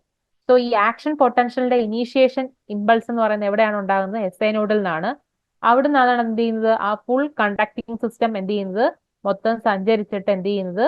അത് spread out to excite the working atrial and ventricular muscle fibres called contractile fibres. ഈ എസ് എ നോഡിൽ നിന്നും ആ തെളിയുന്ന ആ ഒരു ആക്ഷൻ പൊട്ടൻഷ്യൽ ആണ് പിന്നീട് സ്പ്രെഡ് ഔട്ട് ചെയ്ത് ഏട്രിയത്തിലോട്ടും വെൻട്രിക്കുലർ മസിൽ ഫൈബറിലോട്ടൊക്കെ എത്തുന്നത്. ആൻഡ് എങ്ങനെയാണ് ഒരു ആക്ഷൻ പൊട്ടൻഷ്യൽ ഈ കൺട്രാക്ടൈൽ ഫൈബേഴ്സ് നടക്കുന്നത് നോക്കിക്കഴിഞ്ഞാൽ 2 സ്റ്റെപ്പാണ്. ഒന്ന് ഡീപോളറൈസേഷൻ, പിന്നെ ഒരു പ്ലാറ്റ്യൂ ഫേസ്, പിന്നെ ഒരു റീപോളറൈസേഷൻ. ഇങ്ങനെയായിരിക്കും ആക്ഷൻ പൊട്ടൻഷ്യൽ നടക്കുന്നത്. സോ ആദ്യം പറയാൻ പോണത് ഡീപോളറൈസേഷൻ ഫേസ് ആണ്. ആദ്യം പറയാൻ പോണത് ഡീപോളറൈസേഷൻ ഫേസ് ആണ്. അത് കഴിഞ്ഞിട്ടൊരു പ്ലാറ്റ്യൂ ഫേസ് ഉണ്ടാകുന്നു. അത് കഴിഞ്ഞ് പിന്നെ റീപോളറൈസേഷൻ എത്തുന്നു. സോ ഈ ഒരു ആക്ഷൻ പൊട്ടൻഷ്യൽ തുടങ്ങുന്നേക്കാൾ മുമ്പ് നമ്മുടെ കോൺട്രാക്ടൈൽ ഫൈബേഴ്സ് എന്ന് പറയുന്ന റെസ്റ്റിംഗ് സ്റ്റേറ്റിലാണ്. Having a membrane potential close to -90 MV. ഒരു നെഗറ്റീവ് 90 മില്ലി വോൾട്ട് ചാർജോട് കൂടിയാണ് ഈ കോൺട്രാക്ടൈൽ ഫൈബേഴ്സ് ഇപ്പൊ നിൽക്കുന്നത്. ഒന്നുമില്ല, റെസ്റ്റിംഗ് സ്റ്റേറ്റിലാണ്. അതായത് അകത്ത് കൂടുതൽ എന്താണ്? നെഗറ്റീവ് ചാർജും പുറത്ത് കൂടുതലും പോസിറ്റീവ് ചാർജുമായിട്ട് ഇങ്ങനെ നിൽക്കുകയാണ്. അകത്ത് കൂടുതൽ നെഗറ്റീവ് ആണ്, അതുകൊണ്ടാണ് -90 MV നിൽക്കുന്നത്. അകത്ത് മുഴുവനും നെഗറ്റീവ് ചാർജും പുറത്ത് എന്താണ്? പോസിറ്റീവ് ചാർജുമായിട്ടാണ് നിൽക്കുന്നത്. ഇനി when a contractile fiber is activated by an action potential from the neighboring fiber, its voltage gated fast sodium channel will open. എപ്പോഴാണോ ഈ പറഞ്ഞ കോൺട്രാക്ടൈൽ ഫൈബേഴ്സിന്, ഇപ്പൊ ഈ പറഞ്ഞ ഓറിക്കിളിന് അല്ലെങ്കിൽ വെൻട്രിക്കിളിന് അവിടുത്തെ കോൺട്രാക്ടൈൽ ഫൈബേഴ്സ് ആക്ടിവേറ്റഡ് ആകുക, എപ്പോഴാണ് ആക്ടിവേറ്റഡ് ആകുക? Activated by an action potential from the neighbouring fibres. അതിന്റെ തൊട്ടടുത്ത നൈബറിംഗ് ഫൈബേഴ്സിൽ നിന്ന് കിട്ടുന്ന ഒരു ആക്ഷൻ പൊട്ടൻഷ്യൽ മുഖാന്തരം ഈ കോൺട്രാക്ടൈൽ ഫൈബേഴ്സും എന്താകും? ആക്ടിവേറ്റ് ചെയ്ത് കഴിഞ്ഞാൽ വോൾട്ടേജ് ഗേറ്റഡ് ആയിട്ടുള്ള നമ്മുടെ സോഡിയം ചാനൽ അങ്ങ് എന്ത് ചെയ്യും? ഫ്ലോ ചെയ്യും. ഓക്കെ. സോഡിയം നിൽക്കുന്ന ഇപ്പൊ എവിടെയാണ്? പുറത്താണ്. ഓക്കെ. അകത്ത് കൂടുതൽ പൊട്ടാസ്യം ആണ്. ഓക്കെ. വെളിയിൽ എന്താണ്? സോഡിയം ആണ് കൂടുതൽ. അപ്പൊ ഈ എങ്ങനെയെങ്കിലും സോഡിയത്തിന് ഉള്ളിലോട്ട് പോകാനായിട്ട് ഇങ്ങനെ വെമ്പൽ മുട്ടി നിൽക്കുകയായിരുന്നു. അപ്പോഴാണ് എന്ത് സംഭവിച്ചത്? ഒരു ആക്ഷൻ പൊട്ടൻഷ്യൽ ജനറേറ്റ് ചെയ്ത് വോൾട്ടേജ് ഗേറ്റഡ് സോഡിയം ചാനൽ അങ്ങ് എന്തായി? ഓപ്പൺ ആയി. പിന്നെ സോഡിയത്തിന് പറയേണ്ട താമസം സോഡിയം എല്ലാം കൂടെ എന്ത് ചെയ്യും? ഉള്ളിലോട്ട് കയറും. The inflow of sodium down the electrochemical gradient produce A rapid depolarisation. ഈ -90 MV ഇരുന്ന സാധനമാണ് പെട്ടെന്ന് ഒരു പറ്റം സോഡിയം അയോൺസ്, പോസിറ്റീവ് ചാർജ് ഉള്ള സോഡിയം അയോൺസ് ഉള്ളിലോട്ട് കയറുന്ന വഴി അവിടുത്തെ ഇലക്ട്രോകെമിക്കൽ ഗ്രേഡിയന്റിൽ എന്തുണ്ടാകും? വ്യത്യാസം വരികയും ഒരു റാപ്പിഡ് ഡീപോളറൈസേഷൻ നടക്കും. ഇതിന്റെ അർത്ഥം അതായത് സോഡിയത്തിന്റെ വോൾട്ടേജ് ഗേറ്റഡ് സോഡിയം ചാനൽ അങ്ങനെ മണിക്കൂറുകളോളം ഓപ്പൺ ചെയ്ത് ഇടുവെന്നല്ല, ഒരു ഫ്രാക്ഷൻ ഓഫ് സെക്കൻഡേ അത് ഓപ്പൺ ചെയ്യുന്നുള്ളൂ. പക്ഷെ ആ സെക്കൻഡ് കൊണ്ട് മാക്സിമം സോഡിയം അയോൺസ് എന്ത് ചെയ്യും? ഉള്ളിൽ കയറും. So within A few milli second the fast sodium channel automatically inactivate and sodium inflow decreases.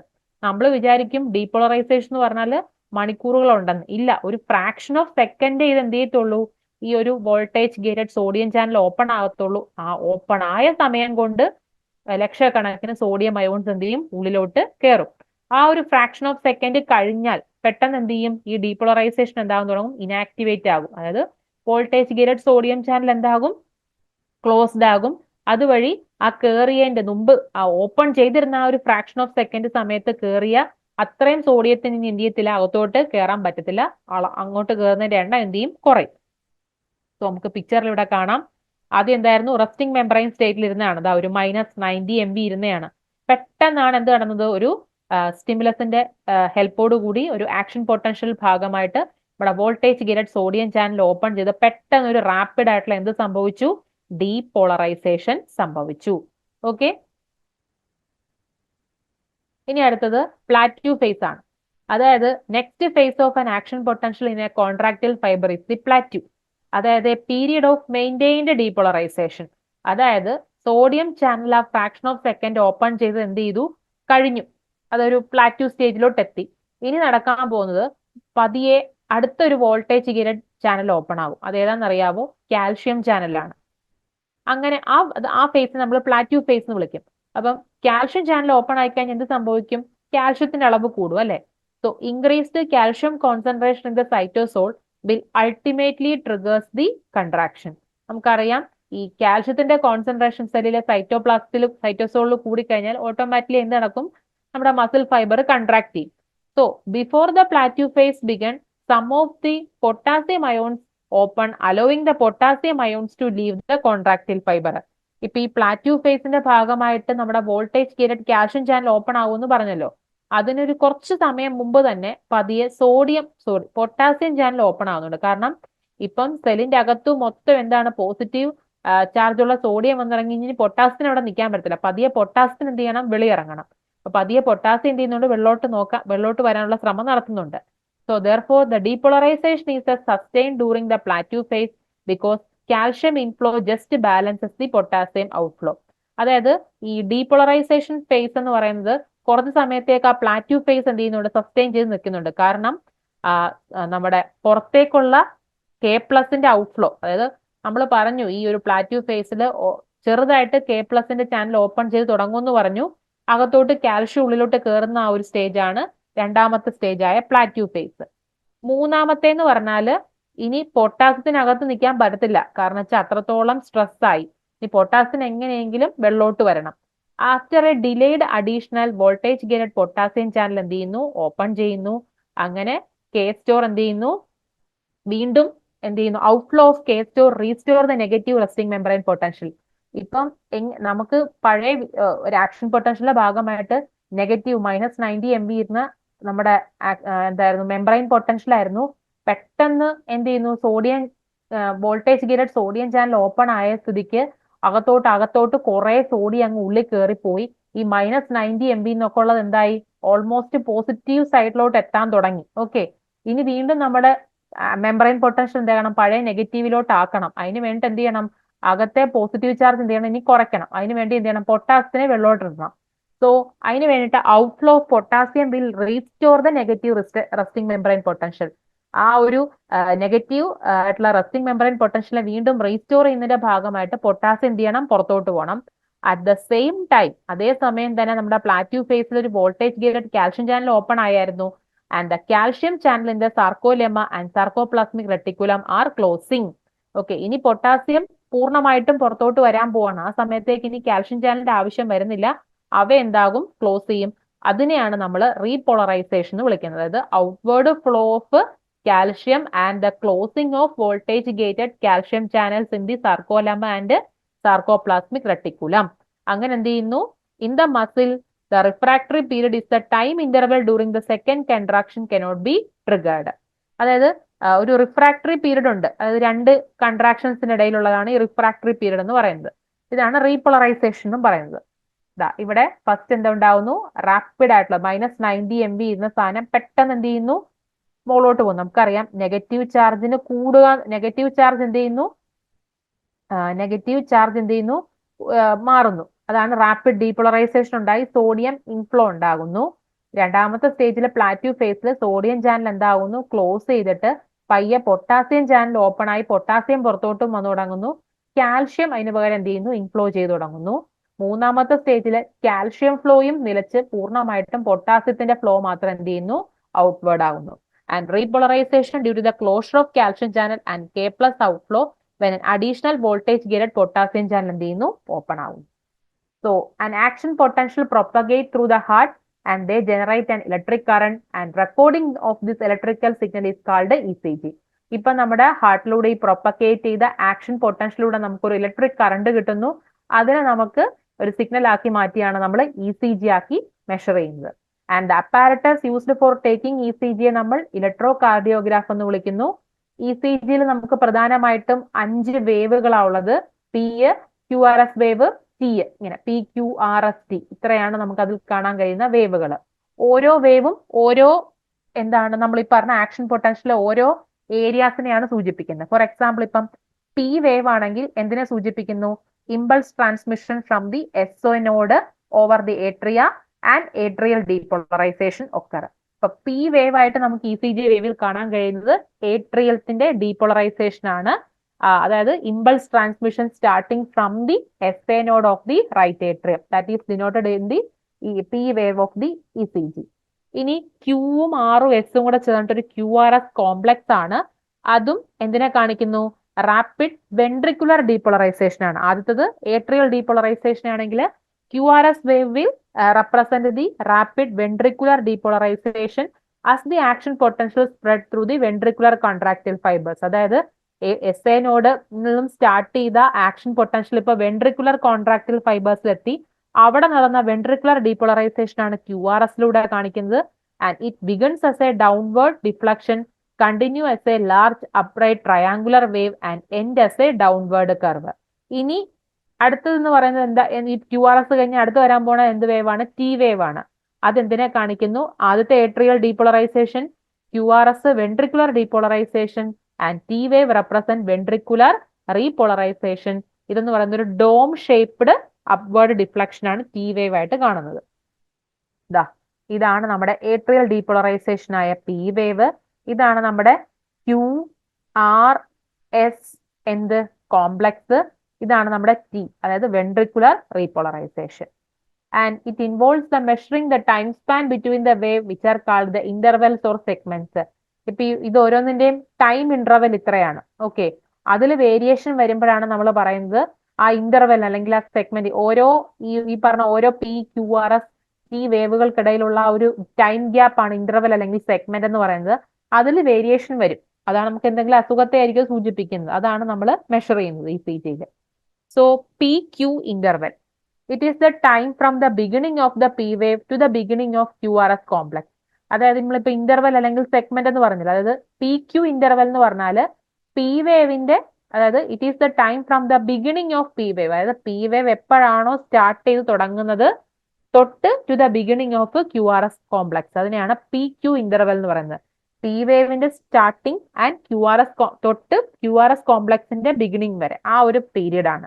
And it represents the conduction time from the beginning of atrial excitation to the beginning of the ventricular excitation. അതായത് P വേവിന്റെ contraction, P വേവിന്റെ beginning തൊട്ട് QRS കോംപ്ലക്സിന്റെ beginning തുടങ്ങുന്നതിനാണ് PQ interval എന്ന് പറയുന്നത്.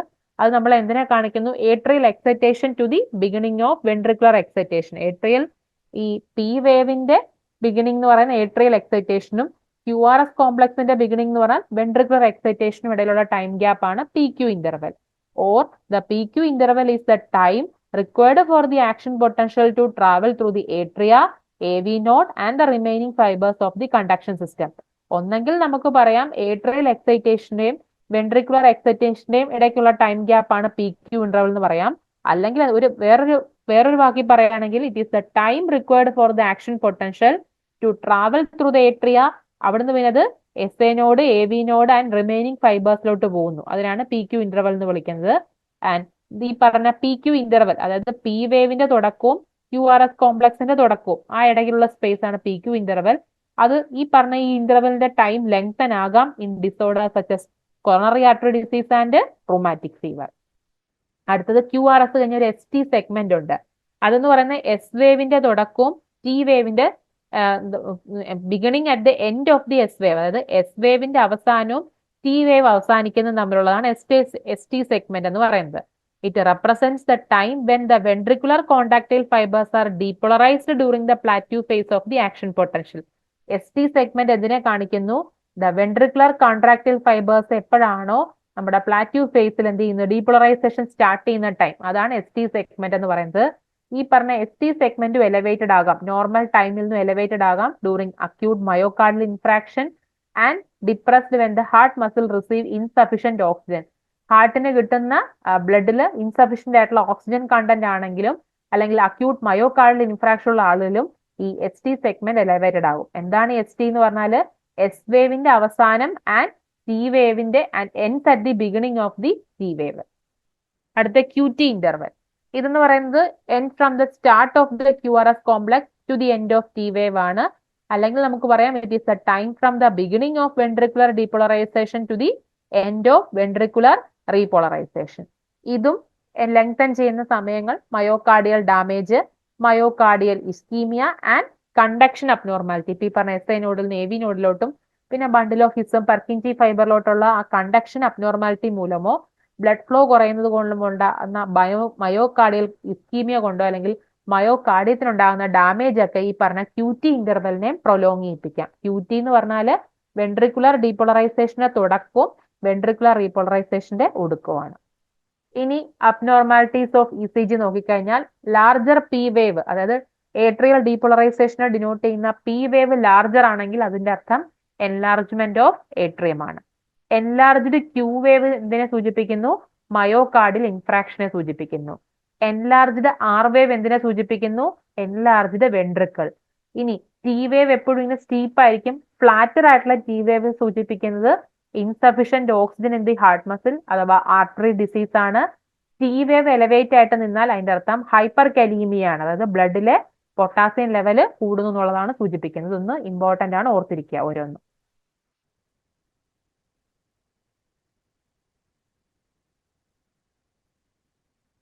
ഇത് നമ്മുടെ കണ്ടക്ഷൻ സിസ്റ്റം ആണ്. All the events associated with one heart beat എന്തൊക്കെയാന്ന് നോക്കാം. ഒരു ഹാർട്ട് ബീറ്റ് നടക്കുന്നതുമായിട്ട് ബന്ധപ്പെട്ട് നടക്കുന്ന ഇവന്റ്സ് നോക്കിക്കഴിഞ്ഞാൽ ഡ്യൂറിങ് ഈച്ച് ഹാർട്ട് ബീറ്റ് അല്ലെങ്കിൽ ഒരു കാർഡിയാക് സൈക്കിൾ ഹാർട്ട് എന്തൊക്കെ ചെയ്യുന്നുണ്ട്? കൺട്രാക്റ്റും ചെയ്യുന്നുണ്ട്, റിലാക്സും ചെയ്യുന്നുണ്ട്. പീരിയഡ് ഓഫ് കൺട്രാക്ഷനെ നമ്മൾ സിസ്റ്റോൾ എന്നും പീരിയഡ് ഓഫ് റിലാക്സേഷനെ ഡയസ്റ്റോൾ എന്നും വിളിക്കുന്നു. ഒരു കാർഡിയാക് സൈക്കിളിൽ ഇത് രണ്ട് നടക്കുന്നുണ്ട്. A cardiac cycle consist of systole and diastole of atria plus systole and diastole of ventricle. ഒരു കാർഡിയാക് സൈക്കിൾ എന്ന് പറഞ്ഞാൽ ഏട്രിയത്തിന്റെയും വെൻട്രിക്കിളിന്റെയും സിസ്റ്റോൾ നടക്കുന്നുണ്ട്, ഡയസ്റ്റോൾ നടക്കുന്നുണ്ട്. ഇനി as A chamber of the heart contract the blood pressure within it increases. അതായത് ഇപ്പൊ right ഏട്രിയത്തിലോട്ട് blood വന്ന് നിറഞ്ഞു കഴിഞ്ഞാൽ എന്ത് ചെയ്യുന്നു? ആ ചേംബർ എന്ത് ചെയ്യും? കൺട്രാക്ട് ചെയ്യുമ്പം അവിടുത്തെ ബ്ലഡ് പ്രഷർ എന്ത് ചെയ്യും? കൂടും. അങ്ങനെ ബ്ലഡ് പ്രഷർ കൂടിയ സ്ഥലത്തു നിന്നും ബ്ലഡ് പ്രഷർ കുറഞ്ഞ ഏരിയയിലോട്ട് എന്ത് ചെയ്യും? ബ്ലഡ് ഫ്ലോ ചെയ്യും. റൈറ്റ് ഏട്രിയത്തിൽ നിന്നും അപ്പൊ ബ്ലഡ് സ്വാഭാവികമായിട്ട് എങ്ങോട്ട് പോകും? റൈറ്റ് വെൻട്രിക്കിളിലോട്ട് പോകും. So the blood flows from the area of higher pressure to the area of the lower pressure. ഇനി കാർഡിയാക് സൈക്കിളുമായിട്ട് ബന്ധപ്പെട്ട് നമ്മൾ പറഞ്ഞു ഏട്രിയൽ സിസ്റ്റോളും ഉണ്ട്, ഏട്രിയൽ ഡയസ്റ്റോളും ഉണ്ട്. അതേപോലെ വെൻട്രിക്കുലർ സിസ്റ്റോളും ഉണ്ട്, വെൻട്രിക്കുലർ ഡയസ്റ്റോളും ഉണ്ട്. സിസ്റ്റോൾ എന്ന് പറഞ്ഞാൽ കൺട്രാക്ഷനെയും ഡയസ്റ്റോൾ എന്ന് പറഞ്ഞാൽ റിലാക്സേഷനെയും സൂചിപ്പിക്കുന്നു. ഇതിന്റെ ആ ഒരു ടൈം ഗ്യാപ്പ് ഓവറോൾ ഒരു കാർഡിയാക് സൈക്കിൾ എടുക്കുന്നത് 0.8 സെക്കൻഡ് ആണ്. ഹാർട്ടിന്റെ റേറ്റ് എന്ന് പറയുന്നത് ഒരു മിനിറ്റിൽ 75 ബീറ്റ്സ് പെർ മിനിറ്റ് ആണ്.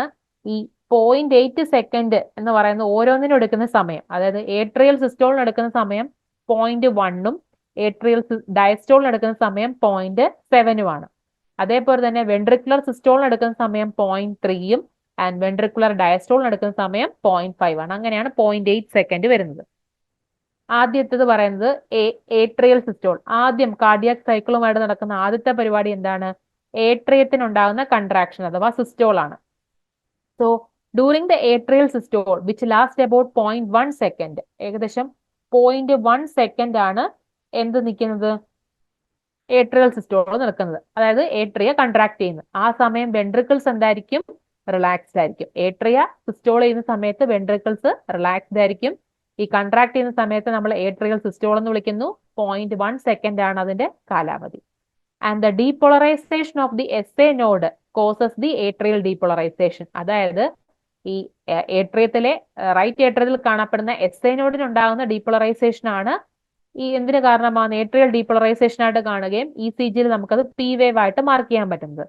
Atrial depolarisation causing atrial systole as the atria contract. നമ്മൾ പറഞ്ഞ പോലെ തന്നെ പ്രഷർ എക്സേർട്ട് ചെയ്യുന്നു അതിലുള്ള ബ്ലഡില്. അങ്ങനെ which forces the blood through the open അതായത് ആ ബ്ലഡ് എന്ത് ചെയ്യും, നമ്മുടെ ഓപ്പണിംഗ് ആയ ഏട്രിയോ വെൻട്രിക്കുലർ വാൽവ് വഴി എവിടെ എത്തുന്നു, വെൻട്രിക്കിളിലേക്ക് എത്തുന്നു. ഇനി atrial systole contribute a final 25 ml of blood to the volume already in each ventricle. അതായത് ഏട്രിയൽ സിസ്റ്റോളിന്റെ ഭാഗമായിട്ടൊരു 25 ml ബ്ലഡ് എന്ത് ചെയ്യുന്നു, നമ്മുടെ വെൻട്രിക്കുളിലോട്ട് എത്തുന്നു. ഓൾറെഡി അതിനകത്തൊരു എമൗണ്ട് വെൻട്രിക്കുലർ എന്തുണ്ട്, അളവുണ്ട്, ഐ മീൻ ബ്ലഡ് ഉണ്ട്. അത് കൂടാതെ ഈ ഏട്രിയൽ സിസ്റ്റോളിന്റെ ഭാഗമായിട്ടൊരു 25 ml കൂടെ എന്ത് ചെയ്യുന്നു, കിട്ടുന്നു. അങ്ങനെ ഓൾറെഡി അതിനകത്ത് ഉണ്ടായിരുന്ന ഒരു 105ഉം ഈ 25ഉം കൂടെ ചേരുമ്പം വെൻട്രിക്കിളിനകത്ത് ഇപ്പൊ എത്ര എമൗണ്ട് ബ്ലഡ് ഉണ്ട്, 130 ml ഉണ്ട്.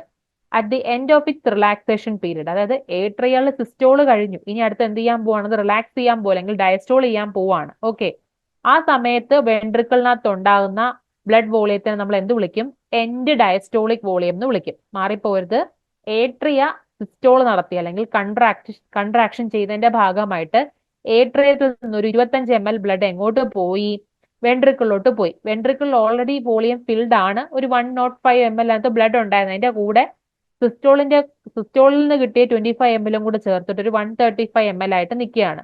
ഈ 130 ml ആയിട്ട് നിൽക്കുന്ന സമയത്ത് ഇപ്പം എന്താണ്, ഏട്രി എന്താണ്, ഡയസ്റ്റോൾ സ്റ്റേജിലോട്ട് കയറി. അപ്പോൾ ഉള്ള ബ്ലഡ് വോളിയത്തിന് നമ്മൾ എൻഡ് ഡയസ്റ്റോളിക് വോളിയം എന്ന് വിളിക്കുന്നു. ഇനി the end of the atrial systole is also the end of the ventricular diastole. അതായത് ഏട്രിയത്തിന്റെ സിസ്റ്റോള് തീരുക എന്ന് പറയുന്നതിന്റെ അർത്ഥം എന്താണ്, വെൻട്രിക്കിളിന്റെ റിലാക്സേഷൻ ടൈമും കഴിയുക എന്നതിന്റെ അർത്ഥം. എപ്പോഴാണോ ഏട്രിയ സിസ്റ്റോള് മാറി ഏട്രിയ റിലാക്സ് ചെയ്യുന്ന സ്റ്റേറ്റിലോട്ട് പോകുന്നത്, അപ്പോഴത്തേക്കും വെൻട്രിക്കിൾ അതിന്റെ റിലാക്സേഷൻ പീരീഡ് കഴിയും. ഒരേ സമയം രണ്ടാൾക്ക്, ഏട്രിയത്തിനും വെൻട്രിക്കിളിനും സിസ്റ്റോളും ചെയ്യാൻ പറ്റത്തില്ല, റിലാക്സ് ചെയ്യാനും പറ്റത്തില്ല. ഒരാൾ കൺട്രാക്ട് ചെയ്യുമ്പോൾ മറ്റേ എന്തായിരിക്കും, റിലാക്സ്ഡ് സ്റ്റേറ്റ് ആയിരിക്കും.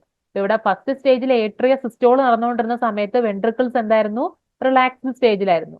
ഇനി ഏട്രിയ അതിന്റെ സിസ്റ്റോൾ നിർത്താൻ പോവാന്നതിന്റെ അർത്ഥം എന്താണ്, വെൻട്രിക്കിൾ അതിന്റെ റിലാക്സേഷൻ നിർത്തി എന്തിലോട്ട് പോകും, കൺട്രാക്ഷനിലോട്ട് പോകും. So the QRS complex in the ECG marks the onset of ventricular depolarisation. Already നമ്മൾ പറഞ്ഞാണ്, P ഏട്രിയൽ ഡീപോളറൈസേഷനെയും QRS എന്തിനെ, വെൻട്രിക്കുലർ ഡീപോളറൈസേഷനെയും കാണിക്കുന്നുള്ളത്. ഇനി നമുക്ക് വെൻട്രിക്കിളിന്റെ സിസ്റ്റോൾ പഠിക്കാം. ഇപ്പൊ പറഞ്ഞത് ഓറിക്കിൾസ് കോൺട്രാക്ട് ചെയ്യുന്ന അല്ലെങ്കിൽ സിസ്റ്റോൾ നടത്തുന്നതാണ്. Ventricles are contracting at the same time atria എന്തായിരിക്കും, റിലാക്സ്ഡ് ആയിരിക്കും. And the ventricular depolarization causes the ventricular systole. അല്ലെ, ഏട്രിയൽ ഡീപോളറൈസേഷന്റെ ഭാഗമായിട്ട് ഏട്രിയൽ സിസ്റ്റോൾ നടന്നെങ്കിൽ വെൻട്രിക്കുലറിന്റെ ഡീപോളറൈസേഷന്റെ ഭാഗമായിട്ട് വെൻട്രിക്കുലർ സിസ്റ്റോൾ നടക്കും. അങ്ങനെ സിസ്റ്റോൾ ബിഗൺ ചെയ്ത് കഴിഞ്ഞാൽ ഓട്ടോമാറ്റിക്കലി മുമ്പേ ഓറിക്കിളിൽ പ്രഷർ ഡെവലപ്പ് ചെയ്തവർ ഇവിടെ എന്ത് ചെയ്യും, വെൻട്രിക്കിളിൽ എന്ത് ചെയ്യും, പ്രഷർ ഡെവലപ്പ് ചെയ്യും. And the pressure rise inside the ventricle and pushes the blood up against the atrioventricular valve and forcing them shut. വെൻട്രിക്കിളിലോട്ട് രക്തം എത്തിക്കഴിഞ്ഞു, ഇനി നമ്മുടെ ഏട്രിയോവെൻട്രിക്കുലർ വാൽവ് ഓപ്പൺ ആയിട്ട് നിൽക്കണോ, ഇല്ല. അവയെ കൊണ്ട് എന്ത് ചെയ്യും, വാൽവ് അങ്ങ് അടപ്പിക്കും, അല്ലെങ്കിൽ മുകളോട്ട് കയറി പോകാൻ ചാൻസ് ഉണ്ട്. So for about 0.5 second 0.05 second both the semilunar and atrioventricular valves are closed. അതായത് ഒരു 0.05 സെക്കൻഡിലോട്ട് രണ്ട് വാൽവും എന്തായിരിക്കും, ക്ലോസ്ഡ് ആയിരിക്കും. സെമി ലൂണാറും പിന്നെ ഏട്രിയോവെൻട്രിക്കുലർ വാൽവും ക്ലോസ് ചെയ്യും. ഈ സമയത്തുണ്ടാകുന്ന ആ ഒരു വോളിയത്തിനെയാണ്, this is the period of isovolumetric contraction എന്നാണ് ഈ സമയത്തെ വിളിക്കുന്നത്. അതായത് ഒരു 0.05 സെക്കൻഡിലേക്ക് ഈ വെൻട്രിക്കിൾസിൽ ബ്ലഡ് വന്ന് ഫില്ല് ചെയ്ത് കഴിഞ്ഞതിന് ശേഷമുള്ള ഒരു 0.05 സെക്കൻഡ് രണ്ട് വാൽവുകളും, സെമി ലൂണാറും ഏട്രിയോവെൻട്രിക്കുലർ വാൽവും ക്ലോസ് ആയി നിൽക്കുന്ന ആ പീരീഡിന് നമ്മൾ ഐസോ വോളിയോമെട്രിക് കൺട്രാക്ഷൻ എന്ന് വിളിക്കുന്നു. ഇനി continued contraction of the ventricle. ഇപ്പം വെൻട്രിക്കിൾസ് സിസ്റ്റോൾ സ്റ്റാർട്ട് ചെയ്തേ ഉള്ളൂ, അതിന്റെ ഭാഗമായിട്ട് പ്രഷർ എന്ത് ചെയ്യുന്നു, ഡെവലപ്പ് ചെയ്യുന്നു ഇൻസൈഡ് ദ ചേംബർ. അങ്ങനെ ലെഫ്റ്റ് വെൻട്രിക്കുലർ പ്രഷർ ഏകദേശം നമ്മുടെ അയോർട്ടിക് പ്രഷറിനേക്കാൾ എന്ത് ചെയ്യുന്നു, കൂടുന്നു. And 80 mmHg. അങ്ങനെ റൈറ്റ് വെൻട്രിക്കുലർ പ്രഷർ കൂടി നമ്മുടെ പൾമണറി ട്രങ്കിന്റെ പ്രഷറിനേക്കാളും എന്ത് ചെയ്യുന്നു, കൂടിക്കഴിഞ്ഞാൽ ഉടനെ സെമി ലൂണർ വാൽവ് ഓപ്പൺ ആകും. അതുവരെ സെമി ലൂണർ വാൽവ് അടഞ്ഞു കിടക്കുകയായിരുന്നു. അതിലെ പ്രഷർ എന്ത് ചെയ്യണം, കൂടണം. ഈ പറഞ്ഞ വെൻട്രിക്കിളിലെ പ്രഷർ കൂടണം. അതായത് റൈറ്റ് വെൻട്രിക്കിളിലെ പ്രഷർ നമ്മുടെ എന്താണ്, പൾമണറി ട്രങ്കിലെ പ്രഷറിനേക്കാളും കൂടണം. ആൻഡ് ലെഫ്റ്റ് വെൻട്രിക്കിളിലെ പ്രഷർ നമ്മുടെ അയോർട്ടിക് പ്രഷറിനേക്കാൾ എന്ത് ചെയ്യണം, കൂടണം. എന്നാൽ മാത്രമേ രണ്ട് സെമി ലൂണർ വാൽവ് ഓപ്പൺ ആകത്തുള്ളൂ, അല്ലെ. At this point ejection of blood from the heart begins. ഈ രണ്ട് പ്രഷറും അപ്പുറം ഇപ്പുറത്തെ, അതായത് സെമി ലൂണർ വാൽവുകളെ കൊണ്ട് ഓപ്പൺ ചെയ്യിപ്പിച്ചാൽ മാത്രമേ ബ്ലഡ് എന്ത് ചെയ്യത്തുള്ളൂ, ഇജക്ട് ചെയ്യത്തുള്ളൂ. And the period when the semi lunar valve are open is called the ventricular ejection and last for about 0.25 second. അതായത് സെമി ലൂണർ വാൽവ് ഓപ്പൺ ചെയ്ത് വെൻട്രിക്കുലർ ഇജക്ഷൻ നടക്കുന്ന time എന്ന് പറയുന്നത് ഏകദേശം 0.25 സെക്കൻഡ് ലാസ്റ്റ് ചെയ്യും. ഇനി ലെഫ്റ്റ് വെൻട്രിക്കിൾ ഇജക്ട് ചെയ്യുന്ന വഴി ഏകദേശം 70 ml ഓഫ് ബ്ലഡ് എങ്ങോട്ട് എത്തുന്നു? അയോർട്ടയിലോട്ടും. Right ventricle eject the same volume of blood in to the pulmonary trunk. ഈ വെൻട്രിക്കുലർ ഇജക്ഷന്റെ ഭാഗമായിട്ട് ഏകദേശം 70 ml ഓളം ബ്ലഡ് അയോർട്ടയിലോട്ടും ലെഫ്റ്റ് വെൻട്രിക്കിൾ നിന്നും റൈറ്റ് വെൻട്രിക്കിളും അതേപോലെ തന്നെ പൾമണറി ട്രങ്കിലോട്ട് ആ സെയിം വോളിയം ബ്ലഡും എന്ത് ചെയ്യുന്നു? ഇജക്ട് ചെയ്യുന്നു. The volume remain in each ventricle at the end of the systole about 60 ml is the end systolic volume. അതായത് ഈ വെൻട്രിക്കിൾസിന്റെ സിസ്റ്റോള് തീരുന്ന സമയം, അതായത് വെൻട്രിക്കിൾ കൺട്രാക്ട് ചെയ്തു, അതിന്റെ ഭാഗമായിട്ട് എന്ത് ചെയ്യുന്നു? ഇജക്ഷൻ ഓഫ് ബ്ലഡ് നടന്നു. ഓക്കെ, ആ ഒരു ടൈം പീരീഡിനെ നമ്മൾ എൻഡ് സിസ്റ്റോളിക് വോളിയം എന്ന് വിളിക്കുന്നു. ഇനി സ്ട്രോക്ക് വോളിയം എന്താണെന്ന് കൂടെ, ഇപ്പൊ നമ്മൾ എൻഡ് ഡയസ്റ്റോളിക് വോളിയവും എൻഡ് സിസ്റ്റോളിക് വോളിയവും പറഞ്ഞു. സ്ട്രോക്ക് വോളിയം എന്ന് പറയുന്നത് എന്താണ്? The volume ejected per beat from each ventricle. അത് എക്സാമിന് ചോദിച്ചിട്ടുണ്ട്. അതായത് സ്ട്രോക്ക് വോളിയം എന്ന് പറയുന്നത് ഓരോ ഹാർട്ട് ബീറ്റിന്റെ സമയത്തും വെൻട്രിക്കിളിൽ നിന്നും ഇജക്ട് ചെയ്യുന്ന ബ്ലഡിന്റെ എമൗണ്ടിനെയാണ് സ്ട്രോക്ക് വോളിയം എന്ന് പറയുന്നത്. Volume ejected per beat from each ventricle. റൈറ്റിൽ നിന്നും ലെഫ്റ്റിൽ നിന്നും വെൻട്രിക്കിളിൽ നിന്നും ഓരോ ഹാർട്ട് ബീറ്റിന്റെ സമയത്തും ഇജക്ട് ചെയ്യുന്ന ബ്ലഡിന്റെ അളവിനെയാണ് നമ്മൾ സ്ട്രോക്ക് വോളിയം എന്ന് പറയുന്നത്. So stroke volume is equal to end diastolic volume minus end systolic volume ആയിരിക്കും. അതായത് എൻഡ് ഡയസ്റ്റോളിക് വോളിയം എന്ന് പറയുന്നത് നമ്മൾ എത്രയാ പറഞ്ഞത്? എൻഡ് ഡയസ്റ്റോളിക് വോളിയം എത്രയാ പറഞ്ഞത്? 130 ml അല്ലേ? ആൻഡ് എൻഡ് സിസ്റ്റോളിക് വോളിയം എത്രയാണ് നമ്മൾ പറഞ്ഞത്? ഇവിടെ പറഞ്ഞിട്ടുണ്ട് എൻഡ് സിസ്റ്റോളിക് വോളിയം എന്ന് പറയുന്നത് 60 ml. അപ്പൊ 130 60 പോയാൽ 70 ml ആണ് നമ്മുടെ സ്ട്രോക്ക് വോളിയം. എക്സാമിന് ചോദിച്ചിട്ടുണ്ട്. സ്ട്രോക്ക് വോളിയം എന്താണെന്നും ചോദിച്ചിട്ടുണ്ട്, അളവും ചോദിച്ചിട്ടുണ്ട്. സ്ട്രോക്ക് വോളിയം എങ്ങനെ കണ്ടുപിടിക്കും? എൻഡ് ഡയസ്റ്റോളിക് വോളിയത്തിൽ നിന്നും എൻഡ് സിസ്റ്റോളിക് വോളിയം മൈനസ് ചെയ്ത് കിട്ടുന്ന എമൗണ്ട് ആണ് സ്ട്രോക്ക് വോളിയം. അതായത് the amount of blood that is ejected from each ventricle per beat. ഇനി ടി വേവ് എന്തിനെ കാണിക്കുന്നു? Ventricular repolarisation. മാറിപ്പോരുത്, വെൻട്രിക്കുലർ റീപോളറൈസേഷനെ കാണിക്കുന്നു. And next one is the relaxation period. Relaxation പീരീഡിലാണ് ഏട്രിയം വെൻട്രിക്കിളും എന്തായിരിക്കും? റിലാക്സ്ഡ് ആയിരിക്കും, ഒന്നും ചെയ്യുന്നില്ല. അതാണ് റിലാക്സേഷൻ പീരീഡ്. ഇനി വെൻട്രിക്കുലർ റീപോളറൈസേഷന്റെ ഭാഗമായിട്ട് വെൻട്രിക്കിൾസ് എന്ത് ചെയ്യും? റിലാക്സ് ചെയ്യും. അസ് ദ വെൻട്രിക്കിൾ റിലാക്സ്, അവിടുത്തെ പ്രഷർ എന്ത് ചെയ്യും? മുമ്പേ കൺട്രാക്ഷൻ സമയത്ത് പ്രഷർ കൂടി, ഇനി റിലാക്സ് ചെയ്യുന്ന സമയത്ത് pressure within the chamber will get falls and blood in the aorta and the pulmonary trunk begins to flow backward towards the region of lower pressure in the ventricle. സാധാരണ അങ്ങനെയാണല്ലോ, higher പ്രഷറിൽ നിന്ന് lower പ്രഷറിലോട്ടാണല്ലോ blood വരുന്നത്. അപ്പം ventricles relax ചെയ്യുന്നതിന്റെ ഭാഗമായിട്ട് ഇപ്പം അയോർട്ടയിലും pulmonary ട്രങ്കിൽ നിൽക്കുന്ന blood എന്ത് ചെയ്യും? തിരിച്ച് എങ്ങോട്ടാണോ വന്നത് അങ്ങോട്ട് തന്നെ എന്ത് ചെയ്യും? ബാക്ക് ഫ്ലോ ചെയ്യും. പക്ഷേ back flowing blood catches in the valve cusp and closes the semilunar valve. ബാക്കിലോട്ട് പോകാൻ ശ്രമിക്കുമെങ്കിലും അപ്പോഴത്തേക്ക് നമ്മുടെ വാൽവ് അങ്ങ് എന്താകും? ക്ലോസ് ചെയ്യും. After the semilunar valve close there is a brief interval and when the ventricular blood volume does not change because all the 4 valves are closed. ഇനി തിരിച്ച് ഒരു തരത്തിലും വെൻട്രിക്കിളുള്ള ബ്ലഡ് വോളിയത്തിൽ ചേഞ്ച് വരാൻ ചാൻസ് ഇല്ല. കാരണം വാൽവുകളെല്ലാം ഇപ്പൊ എന്താണ്? ക്ലോസ്ഡ് ആണ്. ഈ പീരീഡിനെ നമ്മൾ ഐസോവോളിയമെട്രിക് റിലാക്സേഷൻ എന്ന് വിളിക്കും. ഇതേപോലെ നമുക്കൊരു ഐസോവോളിയമെട്രിക് കൺട്രാക്ഷൻ നമ്മളിവിടെ പറഞ്ഞായിരുന്നു ഇല്ലേ? അതായത് കുറച്ച് സമയത്തേക്ക് എന്ത് ചെയ്യുന്നുണ്ട്? നമ്മുടെ 2 സെമിലുണർ വാൽവും ക്ലോസ് ചെയ്ത് വെൻട്രിക്കിൾസ് ഫില്ലായി നിൽക്കുന്ന ഒരു 0.05 സെക്കൻഡ് ഉണ്ട്. അതിനെ നമ്മൾ ഐസോവോളിയമെട്രിക് കൺട്രാക്ഷൻ എന്ന് വിളിക്കും. ആൻഡ് ഐസോവോളിയമെട്രിക് റിലാക്സേഷൻ എന്ന് പറഞ്ഞാൽ എന്താണ്? റിലാക്സേഷൻ പീരീഡ് എന്ന് പറഞ്ഞാൽ എന്താണ്? വെൻട്രിക്കിളിലെ ബ്ലഡ് വോളിയത്തിൽ ഇനി മാറ്റമൊന്നും വരാൻ പോകുന്നില്ല. എല്ലാ 4 വാൽവുകളും ഇപ്പൊ എന്താണ്? ക്ലോസ്ഡ് ആണ്. ഇനി as the ventricle continue to relax the pressure falls quickly. ഈ വെൻട്രിക്കിൾസ് ഇങ്ങനെ റിലാക്സ് ചെയ്യുന്ന കണ്ടിന്യൂ ചെയ്തുകൊണ്ടിരുന്നാൽ വീണ്ടും പ്രഷർ എന്ത് ചെയ്യും? കുറയും. when the ventricular pressure drops below the atrial pressure, the AV valve open and the ventricular filling begins. അതായത് ഈ ഒരു പ്രഷർ ഡ്രോപ്പ് ഇങ്ങനെ കണ്ടിന്യൂ ചെയ്തുകൊണ്ടിരുന്നാൽ വീണ്ടും എന്ത് സംഭവിക്കും? AV വാൽവ് വീണ്ടും ഓപ്പൺ ചെയ്ത് പഴയ പോലെ വീണ്ടും വെൻട്രിക്കുലർ ഫില്ലിംഗ് നടക്കും. At the end of the relaxation period the ventricles are about 3/4 filled ആയിരിക്കും. നമ്മൾ ഓൾറെഡി പറഞ്ഞില്ലായിരുന്നോ? ഈ എന്തുവാണ് സിസ്റ്റോളിന്റെ ഭാഗമായിട്ട് ഈ ബ്ലഡ് ഏട്രിയിൽ നിന്നും വെൻട്രിക്കിളിലോട്ട് വരുമ്പോൾ തന്നെ ഓൾറെഡി വെൻട്രിക്കിളിൽ എത്രയുണ്ട്? 105 ml ഉണ്ടെന്ന് പറഞ്ഞിട്ടുണ്ട് നമ്മൾ. സോ അതാണ് ഇവിടെ പറയുന്നത്. as the ventricle continue to relax, എന്ത് ചെയ്യും? പ്രഷർ ഫോളോ ചെയ്യും, വെൻട്രിക്കുലർ പ്രഷർ ഡ്രോപ്പ് ചെയ്യും than that of the atrial pressure. അങ്ങനെ AV വാൽവ് ഓപ്പൺ ചെയ്യും, വെൻട്രിക്കുലർ ഫില്ലിംഗ് നടക്കുമെന്ന് പറഞ്ഞു. ഈ റിലാക്സേഷൻ പീരീഡിന്റെ എൻഡ് ആകുമ്പോഴത്തേക്കും ഏകദേശം വെൻട്രിക്കിൾസ് ഒരു 3/4 ഭാഗം എന്തായിരിക്കും ഫിൽഡ് ആയിരിക്കും. ഇനി at 0.8 second the P wave appears again in the E C G wave. അടുത്തൊരു കാർഡിയാക് സൈക്കിളിന്റെ ടൈം കഴിഞ്ഞു 0.8 സെക്കൻഡ് കഴിയുമ്പോൾ വീണ്ടും പി വേവ് ഇ സി ജിയിൽ കാണാൻ കഴിയും. അതിന്റെ അർത്ഥം എന്താണ്? വീണ്ടും ഏട്രിയൽ ഡീപോളറൈസേഷൻ സ്റ്റാർട്ട് ചെയ്തു, വീണ്ടും അടുത്ത സൈക്കിൾ എന്ത് ചെയ്യാൻ തുടങ്ങി? റിപ്പീറ്റ് ചെയ്യാൻ തുടങ്ങി എന്നുള്ളതാണ് കാണിക്കുന്നത്.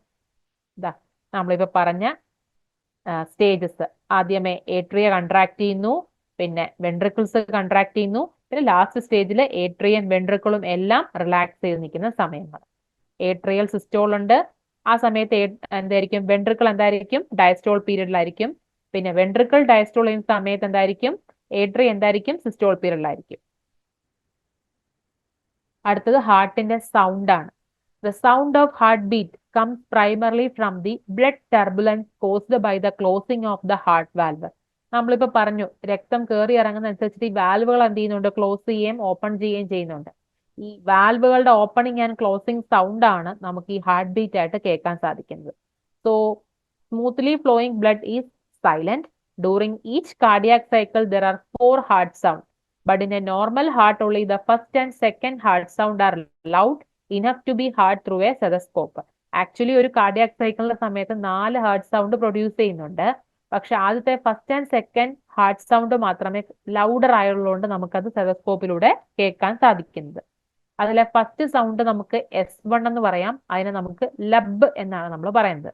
അത് കുറച്ചും കൂടെ ലൗഡർ ആണ് ആൻഡ് ബിറ്റ് ലോങ്ങർ ആണ്. ഇച്ചിരി ശബ്ദ കൂടുതലുമാണ്, കുറച്ച് സമയം നീണ്ടു നിൽക്കുന്നതുമാണ് when compared to that of the second sound. ഈ S1 എന്നറിയപ്പെടുന്ന ഫസ്റ്റ് സൗണ്ട് ഉണ്ടാകുന്നത് എങ്ങനെയാണ്? By the blood turbulence associated with the closure of AV valve. നമ്മുടെ ഏട്രിയോ വെൻട്രിക്കുലർ വാൽവ് ക്ലോസ് ചെയ്യുന്നതുമായിട്ട് ബന്ധപ്പെട്ടുണ്ടാകുന്ന സൗണ്ടാണ് ലബ് എന്ന് പറയുന്ന first sound. Second sound S2 എന്ന് പറയുന്നത് ഷോർട്ടർ ആണ്. ഫസ്റ്റിനെ വെച്ച് നോക്കുമ്പോൾ അത്ര ലൗഡർ അല്ല. അതിനെ നമുക്ക് ഡപ്പ് എന്ന് പറയാൻ പറ്റുന്നു. ഇതുണ്ടാകുന്നത് എങ്ങനെയാണ്? By the closure of semilunar valve close ചെയ്യുന്ന സെമി ലൂണർ വാൽവ് ക്ലോസ് ചെയ്യുമ്പോൾ ഉണ്ടാകുന്ന ശബ്ദമാണ് നമുക്ക് ഡബ് എന്ന് പറയുന്ന സെക്കൻഡ് സൗണ്ട് ആയിട്ട് കാണാൻ സാധിക്കുന്നത്. പിന്നെ നമ്മൾ 4 സൗണ്ട് പറഞ്ഞു. അതിൽ S1 S2 മാത്രമേ നമ്മൾ കേൾക്കുന്നുള്ളൂ എന്ന് പറഞ്ഞു. അതിൽ S3 എന്ന് പറയുന്നത് റാപ്പിഡ് വെൻട്രിക്കുലർ ഫില്ലിങ്ങിന്റെ ഭാഗമായിട്ടുണ്ടാകുന്ന ബ്ലഡ് ടർബുലൻസ് മൂലം കേൾക്കുന്ന ശബ്ദമാണ് S3. ആൻഡ് S4 എന്ന് പറയുന്നത് ഏട്രിയൽ സിസ്റ്റോളിന്റെ സമയത്തുണ്ടാകുന്ന ബ്ലഡ് ടർബുലൻസ് മൂലം കേൾക്കുന്ന ശബ്ദമാണ് S4. ആ S3 S4 അത്ര സ്റ്റെതസ്കോപ്പിലൂടെ ക്ലിയർ ആവത്തില്ല. S1 ആൻഡ് S2 ഉള്ളി ക്ലിയർ ആകുന്നത്. അതിൽ S1 കേൾക്കുന്നത് ഏട്രിയോ വെൻട്രിക്കുലർ വാൽവ് ക്ലോസ് ചെയ്യുന്ന സമയത്തുണ്ടാകുന്ന ശബ്ദവും, അതേസമയം സെമി ലൂണർ വാൽവ് ക്ലോസ് ചെയ്യുമ്പോൾ ഉണ്ടാകുന്ന ശബ്ദമാണ് ഡബായ S2. അടുത്ത പറയാൻ പോണത് കാർഡിയാക് ഔട്ട്പുട്ട് ആണ്. നമ്മൾ സ്ട്രോക്ക് വോളിയം പറഞ്ഞു. കാർഡിയാക് ഔട്ട്പുട്ട് എന്ന് പറയുന്നത് volume of blood ejected from the left ventricle or the right ventricle. The cardiac output is the volume of blood ejected from the left ventricle or the right ventricle into the aorta or the pulmonary trunk each minute. ഇത് മാറിപ്പോരുത് stroke വോളിയമായിട്ട്. Stroke volume എന്ന് പറഞ്ഞാൽ ഓരോ ബീറ്റിന്റെ സമയത്തും വെൻട്രിക്കിളിൽ നിന്ന് eject ചെയ്യുന്ന blood എന്ന് പറഞ്ഞുള്ളൂ. Cardiac output എന്ന് പറയുന്നത് ലെഫ്റ്റ് വെൻട്രിക്കിളിൽ നിന്നും പൾമണറി ട്രങ്കിലോട്ടും റൈറ്റ് വെൻട്രിക്കിളിൽ നിന്നും അയോർട്ടയിലേക്കും എന്ത് ചെയ്യുന്നത്? ഇജക്ട് ചെയ്യുന്ന ബ്ലഡിന്റെ അളവിനെയാണ് കാർഡിയാക് ഔട്ട്പുട്ട് എന്ന് പറയുന്നത്. ഇൻ ഈച്ച് മിനിറ്റ് ആണ്, ബീറ്റ് വെച്ചല്ല പറയുന്നത്. ഓരോ മിനിറ്റിലും ലെഫ്റ്റ് വെൻട്രിക്കിളിൽ നിന്നും അയോർട്ടയിലോട്ടും റൈറ്റ് വെൻട്രിക്കിളിൽ നിന്നും എങ്ങോട്ട്? പൾമണറി ആർട്ടറിയിലോട്ടും പോകുന്ന ബ്ലഡിന്റെ അളവിനെയാണ് കാർഡിയാക് ഔട്ട്പുട്ട് ആയിട്ട് പറയുന്നത്. Cardiac output is equal to stroke volume into heart rate. Stroke volume പറയുന്നത് എന്താണ്? ml per ബീറ്റ് ആണ്. ആൻഡ് ഹാർട്ട് റേറ്റ് പറയുന്നത് ബീറ്റ്സ് പെർ മിനിറ്റിലാണ്. കാർഡിയാക് ഔട്ട്പുട്ടിന്റെ യൂണിറ്റ് എന്ന് പറയുന്നത് ml per മിനിറ്റ് ആണ്. അതായത് ഓരോ മിനിറ്റിലും എത്ര ml ബ്ലഡ് റൈറ്റ് വെൻട്രിക്കിളിൽ നിന്നും ലെഫ്റ്റ് വെൻട്രിക്കിളിൽ നിന്നും എങ്ങോട്ടൊക്കെ പോകണം? പൾമണറി ട്രങ്കിലോട്ട് അല്ലെങ്കിൽ അയോർട്ടയിലോട്ട് പോകുന്നതാണ് കാർഡിയാക് ഔട്ട്പുട്ട്. സ്ട്രോക്ക് വോളിയം എന്ന് പറയുന്നത് ml per ബീറ്റ് ആണ്. ഹാർട്ട് റേറ്റ് എന്ന് പറയുന്നത് ബീറ്റ്സ് പെർ മിനിറ്റുമാണ്. In a typical resting adult male, the stroke volume ejected per beat from each ventricle average 70 ml ആണ്. ഒരു ടിപ്പിക്കൽ ആയിട്ടുള്ള ഒരു റെസ്റ്റിംഗ്, വേറെ ജോലിയൊന്നും ചെയ്യാതെ ഒരു അഡൽട്ട് മെയിലിൽ stroke volume 70 ml per minute ആണ്. ഹാർട്ട് റേറ്റ് എന്ന് പറയുന്നത് 75 ബീറ്റ് പെർ മിനിറ്റ് ആണ്. അപ്പൊ കാർഡിയാക് ഔട്ട്പുട്ട് എത്ര വരും? Stroke volume into heart rate അല്ലേ? 70 ഗുണം 75, അതായത് ഒരു ആവറേജ് അഡൽട്ട് മെയിലെ കാർഡിയാക് ഔട്ട്പുട്ട് എന്ന് പറയുന്നത് 5.25 ലിറ്റർ പെർ മിനിറ്റ് ആണ്. ഇനി ഇപ്പൊ ഈ പറഞ്ഞ കാർഡിയാക് ഔട്ട്പുട്ട് വ്യത്യാസം വരും. ഇതിപ്പോ പറഞ്ഞത് എന്താണ്, ടിപ്പിക്കൽ റെസ്റ്റിംഗ് അഡൽട്ട് മെയിലെ കാര്യമാണ്. This increases during exercise is called cardiac reserve എന്നായിരിക്കും പറയുന്നത്. അതായത് കാർഡിയാക് റിസർവ് എന്ന് പറയുന്നത് is the difference between a person's maximum cardiac output and cardiac output at rest. അതിനെയാണ് കാർഡിയാക് റിസർവ് എന്ന് പറയുന്നത്. അതായത് ഒരു മാക്സിമം കാർഡിയാക് ഔട്ട്പുട്ടും പിന്നെ നമ്മുടെ കാർഡിയാക് ഔട്ട്പുട്ട് അറ്റ് റെസ്റ്റും തമ്മിലുള്ള ഡിഫറൻസിന് നമ്മൾ കാർഡിയാക് റിസർവ് എന്ന് പറയും. ഇനി കാർഡിയാക് ഔട്ട്പുട്ട് എന്ന് പറയുന്നത് stroke volume into heart rate ആണെന്ന് പറഞ്ഞു. ഒരു നോർമൽ അഡൽട്ട് മെയിലിൽ ഇത്രയായിരിക്കും എന്നും പറഞ്ഞു. ഇനി ഫാക്ടേഴ്സ് അഫക്റ്റിംഗ് ഈ സ്ട്രോക്ക് വോളിയത്തിനെയും ഹാർട്ട് റേറ്റിനെയും കാർഡിയാക് ഔട്ട്പുട്ടിനെയൊക്കെ അഫക്ട് ചെയ്യുന്ന ഫാക്ടേഴ്സ് നോക്കിക്കഴിഞ്ഞാൽ stroke volume and heart rate affect the cardiac output അല്ലെ. കാർഡിയാക് ഔട്ട്പുട്ടിൽ വ്യത്യാസം വരും. സ്ട്രോക്ക് വോളിയം ഹാർട്ട് റേറ്റിലും ഉണ്ടാകുന്ന വ്യതിയാനം എന്തായാലും കാർഡിയാക് ഔട്ട്പുട്ടിനെ ബാധിക്കും. സോ നമുക്ക് സ്ട്രോക്ക് വോളിയം റെഗുലേഷൻ എങ്ങനെ നോക്കാം. സ്ട്രോക്ക് വോളിയം എന്താന്ന് നമ്മൾ പറഞ്ഞു. The volume ejected per beat from each ventricle equals end diastolic വോളിയത്തിൽ നിന്നും എൻഡ് സിസ്റ്റോളിക് വോളിയം മൈനസ് ചെയ്യുമ്പോഴാണ് സ്ട്രോക്ക് വോളിയം കിട്ടുന്നത്. ആ സ്ട്രോക്ക് വോളിയത്തിനെ നമ്മൾ ഹാർട്ട് റേറ്റ് കൊണ്ട് ഗുണിക്കുമ്പോഴാണ് നമുക്ക് എന്ത് കിട്ടുന്നത്, കാർഡിയാക് ഔട്ട്പുട്ടും കിട്ടുന്നത്. റെസ്റ്റിംഗ് സ്റ്റേറ്റിൽ സ്ട്രോക്ക് വോളിയം എന്ന് പറയുന്നത് 70 ml ആണെന്നും പറഞ്ഞു. ഇനി the volume of blood in the ventricle at the end of diastole immediately before they contract. അതിനാണ് നമ്മൾ ഓൾറെഡി പറഞ്ഞതാണ് എൻഡ് ഡയസ്റ്റോളിക് വോളിയം 130 ml ആണെന്നും എൻഡ് സിസ്റ്റോളിക് വോളിയം 60 ml ആണെന്നുള്ളത്. ഇനി ഈ സ്ട്രോക്ക് വോളിയം, അതായത് എൻഡ് ഡയസ്റ്റോളിക് വോളിയത്തിൽ നിന്നും എൻഡ് സിസ്റ്റോളിക് വോളിയം മൈനസ് ചെയ്ത് കിട്ടുന്ന സ്ട്രോക്ക് വോളിയത്തിനെ അഫക്ട് ചെയ്യുന്ന ഫാക്ടേഴ്സ് എന്ന് പറയുന്നത് 1 പ്രീലോഡ്, 2 കോൺട്രാക്റ്റാലിറ്റി, 3 ആഫ്റ്റർ ലോഡ്. ഈ പറഞ്ഞ എൻഡ് ഡയസ്റ്റോളിക് വോളിയത്തിനെയും എൻഡ് സിസ്റ്റോളിക് വോളിയത്തിനെയും കൺട്രോൾ ചെയ്യാൻ അല്ലെങ്കിൽ അതിനെ അഫക്ട് ചെയ്യുന്ന 3 ഫാക്ടേഴ്സ് ആണ് ഈ പ്രീലോഡും കോൺട്രാക്റ്റാലിറ്റിയും ആഫ്റ്റർ ലോഡും എന്ന് പറയുന്നത്. അതിലെ പ്രീലോഡ് എന്ന് പറയുന്നത് the degree of stretch on the heart before it heart. അതായത് ഒരു ഹൃദയം ഹാർട്ടിലെ ചേമ്പേഴ്സ് കൺട്രാക്ട് ചെയ്യുന്നതിനേക്കാൾ മുമ്പ് അവയ്ക്ക് ഉണ്ടാകുന്ന ഒരു സ്ട്രെച്ച് ഉണ്ടല്ലോ, ആ ഒരു ഡിഗ്രി ഓഫ് സ്ട്രെച്ച് എത്രത്തോളമാണ് അതിനെ നമ്മൾ പ്രീലോഡ് എന്ന് പറയുന്നത്. ഫില്ലിങ് തുടങ്ങിയില്ല, അതിനേക്കാൾ മുമ്പ് ഒരു ഫില്ലിങ് ഒരു സ്ട്രെച്ച് അതിന് അനുഭവപ്പെടും, അതിനെ പ്രീലോഡ് എന്ന് പറയും. ഇനി കോൺട്രാക്റ്റാലിറ്റി എന്ന് പറഞ്ഞാല് അതായത് ഈ സ്ട്രെച്ചിനനുസരിച്ചിട്ട് ഹാർട്ടിന് എന്ത് ചെയ്യേണ്ടി വരും, കൺട്രാക്ട് ചെയ്യേണ്ട ഒരു ഫോഴ്സ്ഫുൾനെസ്, അതിനെയാണ് നമ്മൾ കോൺട്രാക്റ്റാലിറ്റി എന്ന് വിളിക്കുന്നത്. പിന്നെ മൂന്നാമത്തത് ആഫ്റ്റർ ലോഡാണ്. സോ പ്രീലോഡ് എന്താന്ന് നോക്കാം, അതായത് സ്ട്രെച്ചിങ്ങിന്റെ എഫക്ട് എന്താന്ന് നോക്കാം. അതായത് ഗ്രേറ്റർ ദി പ്രീലോഡ് അല്ലെങ്കിൽ greater the stretch on cardiac muscle fibre, നമ്മൾ ഈ പറഞ്ഞ കാർഡിയാക് മസിൽ ഫൈബറിൽ അനുഭവപ്പെടാൻ പോണ ആ സ്ട്രെച്ചിങ് എത്രത്തോളമാണോ, എത്രത്തോളമാണ് അതിന്റെ പ്രീലോഡ് അതിന് കിട്ടുന്നതെന്ന് വെച്ചാൽ അതിനനുസരിച്ചിട്ട് കൺട്രാക്ഷനും എന്ത് ചെയ്യും, ഇൻക്രീസ് ചെയ്യുന്ന പറയുന്നത്. So greater preload on the cardiac muscle fibre prior to the contraction will increase their force of contraction. അതായത് ആ ഒരു മസിൽ ചേംബറിൽ അനുഭവപ്പെടുന്ന ആ ഒരു സ്ട്രെച്ചിങ് എത്രത്തോളമാണോ ആ ഒരു സ്ട്രെച്ചിങ് ആയിരിക്കും കൺട്രാക്ഷനെ എന്ത് ചെയ്യുന്നത്, കൂട്ടുന്നത്. Within the limit more the heart fils with the blood during the diastole and greater the force of contraction during the systole. അതായത് ഈ ഹാർട്ട് ചേംബറിന് എത്രത്തോളം സ്ട്രെച്ചിങ് കിട്ടി അല്ലെങ്കിൽ എത്രത്തോളം പ്രീലോഡ് അനുഭവപ്പെട്ടു അതിനനുസരിച്ചിട്ടായിരിക്കും ഇനി അത് നടക്കാൻ പോണ കൺട്രാക്ഷനും ഹാർട്ടിലേക്ക് ബ്ലഡ് ഫില്ല് ചെയ്യുന്നതും. So greater the force of contraction during the systole, സാധാരണ നിലയിലേക്കാൾ കുറച്ചും കൂടെ അതിന്റെ ഫോഴ്സ് ഓഫ് കൺട്രാക്ഷൻ കൂടുതലായിരിക്കും അതിന് അനുഭവപ്പെട്ട പ്രീലോഡ് കൂടുതലാണെങ്കിൽ. ഈ പ്രീലോഡ് കൂടുന്നതനുസരിച്ചിട്ട് ഈ ഫോഴ്സ് ഓഫ് കൺട്രാക്ഷൻ കൂടുന്ന ആ ഒരു റിലേഷൻഷിപ്പിനെ നമ്മൾ ഫ്രാങ്ക് സ്റ്റാർലിംഗ് ലോ ഓഫ് ഹാർട്ട് എന്നാണ് പറയുന്നത്. അതൊന്ന് നോട്ട് ചെയ്ത് വെക്കാം. പ്രീലോഡ് കൂടുന്നതനുസരിച്ചിട്ട് ഹാർട്ടിന്റെ ഫോഴ്സ് ഓഫ് കൺട്രാക്ഷൻ എഫക്റ്റും കൂടും. ഈ ഒരു റിലേഷനെ നമ്മൾ എന്ത് വിളിക്കും, ഫ്രാങ്ക് സ്റ്റാർലിംഗ് ലോ എന്ന്. ഇനി അടുത്ത കൺട്രാക്റ്റാലിറ്റി ആണ്. സെക്കൻഡ് ഫാക്ടർ സ്ട്രോക്ക് വോളിയത്തിനെ ഇൻഫ്ലുവൻസ് ചെയ്യുന്ന സെക്കൻഡ് ഫാക്ടർ എന്ന് പറയുന്നത് മയോകാർഡിയൽ കൺട്രാക്റ്റാലിറ്റി ആണ്. അതായത് നമുക്കറിയാം ഫോഴ്സ് ഓഫ് കൺട്രാക്ഷൻ കൂട്ടുന്ന ഏജന്റുകളെ നമ്മൾ എന്ത് വിളിക്കും, ഈനോട്രോപിക് ഏജന്റ് എന്ന് വിളിക്കും അല്ലെ. So the substance that will increase the contractility are positive inotropic agents and കൺട്രാക്ഷനെ കുറയ്ക്കുന്ന ഏജന്റ്സിനെ നമ്മൾ നെഗറ്റീവ് ഈനോട്രോപിക് ഏജന്റ്സ് എന്ന് വിളിക്കും. So stroke volume will increase when a positive inotropic substance is present. അതായത് ഹാർട്ടിന്റെ കൺട്രാക്ഷൻ കൂട്ടാൻ കഴിവുള്ള എന്തെങ്കിലും ഒരു ഏജന്റ് നമ്മുടെ ബോഡിയിൽ ഉണ്ടെങ്കിൽ അവ കാരണം നമ്മുടെ ഫോഴ്സ് ഓഫ് കൺട്രാക്ഷൻ എന്ത് ചെയ്യും, ഹാർട്ടിന്റെ കൂടും. അപ്പൊ അതാണ് സ്ട്രോക്ക് വോളിയത്തിനെ എഫക്ട് ചെയ്യുന്ന രണ്ടാമത്തെ ഒരു ഫാക്ടർ. മൂന്നാമത്തത് പിന്നെ ഏതൊക്കെയാണ് ഈ പോസിറ്റീവ് ഇനോട്രോപിക് ഏജന്റ് എന്ന് പറയാമല്ലോ. Positive inotropic agent that often promotes the calcium inflow during the cardiac action potential will strengthen the force of next contraction. ഇപ്പൊ എക്സാമ്പിൾ ആയിട്ട് ഒരു പോസിറ്റീവ് ഇനോട്രോപിക് ഏജന്റ് വന്ന് കാൽഷ്യത്തിന്റെ ഇൻഫ്ലോ കൂട്ടിക്കഴിഞ്ഞാൽ ഓട്ടോമാറ്റിക്കലി കാർഡിയാക് ആക്ഷൻ പൊട്ടൻഷ്യൽ എന്ത് ചെയ്യും, കൂടും. അതുവഴി നെക്സ്റ്റ് കോൺട്രാക്ഷന്റെ ഫോഴ്സ് എന്തായിരിക്കും, കൂടുതലായിരിക്കും.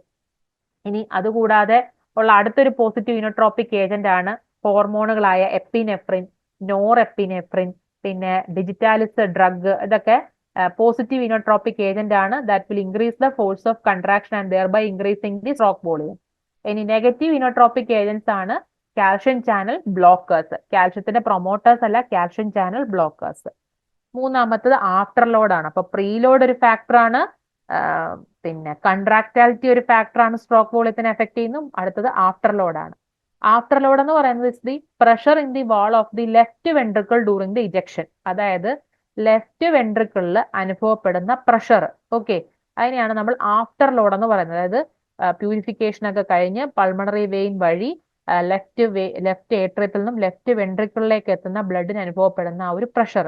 ഇനി after load can be also described as the pressure that the chambers of the heart must generate in order to eject the blood out of the heart, and thus is the consequence of the aortic pressure. അതായത് ഈ purification ഒക്കെ കഴിഞ്ഞ് left ഏട്രിയത്തിൽ നിന്നും left വെൻട്രിക്കിളിൽ ഈ സാധനം എത്തിക്കഴിഞ്ഞാൽ ഇനി ഒരു വലിയ ചുമതല എന്ന് പറഞ്ഞാൽ എന്താണ്, ഇത് ബ്ലഡ് ആ വെൻട്രിക്കിളിൽ എന്ത് ചെയ്യണം, വെളി കടക്കണം അല്ലെ. ആ സമയത്ത് അനുഭവപ്പെടുന്ന ഒരു പ്രശ്നമാണ് ആഫ്റ്റർ ലോഡ് എന്ന് പറയുന്നത്. അതായത് രണ്ട് വെൻട്രിക്കിൾസിനും അത് അനുഭവപ്പെടും. റൈറ്റ് വെൻട്രിക്കിളിനും അനുഭവപ്പെടും, ലെഫ്റ്റ് വെൻട്രിക്കിളിനും അനുഭവപ്പെടും.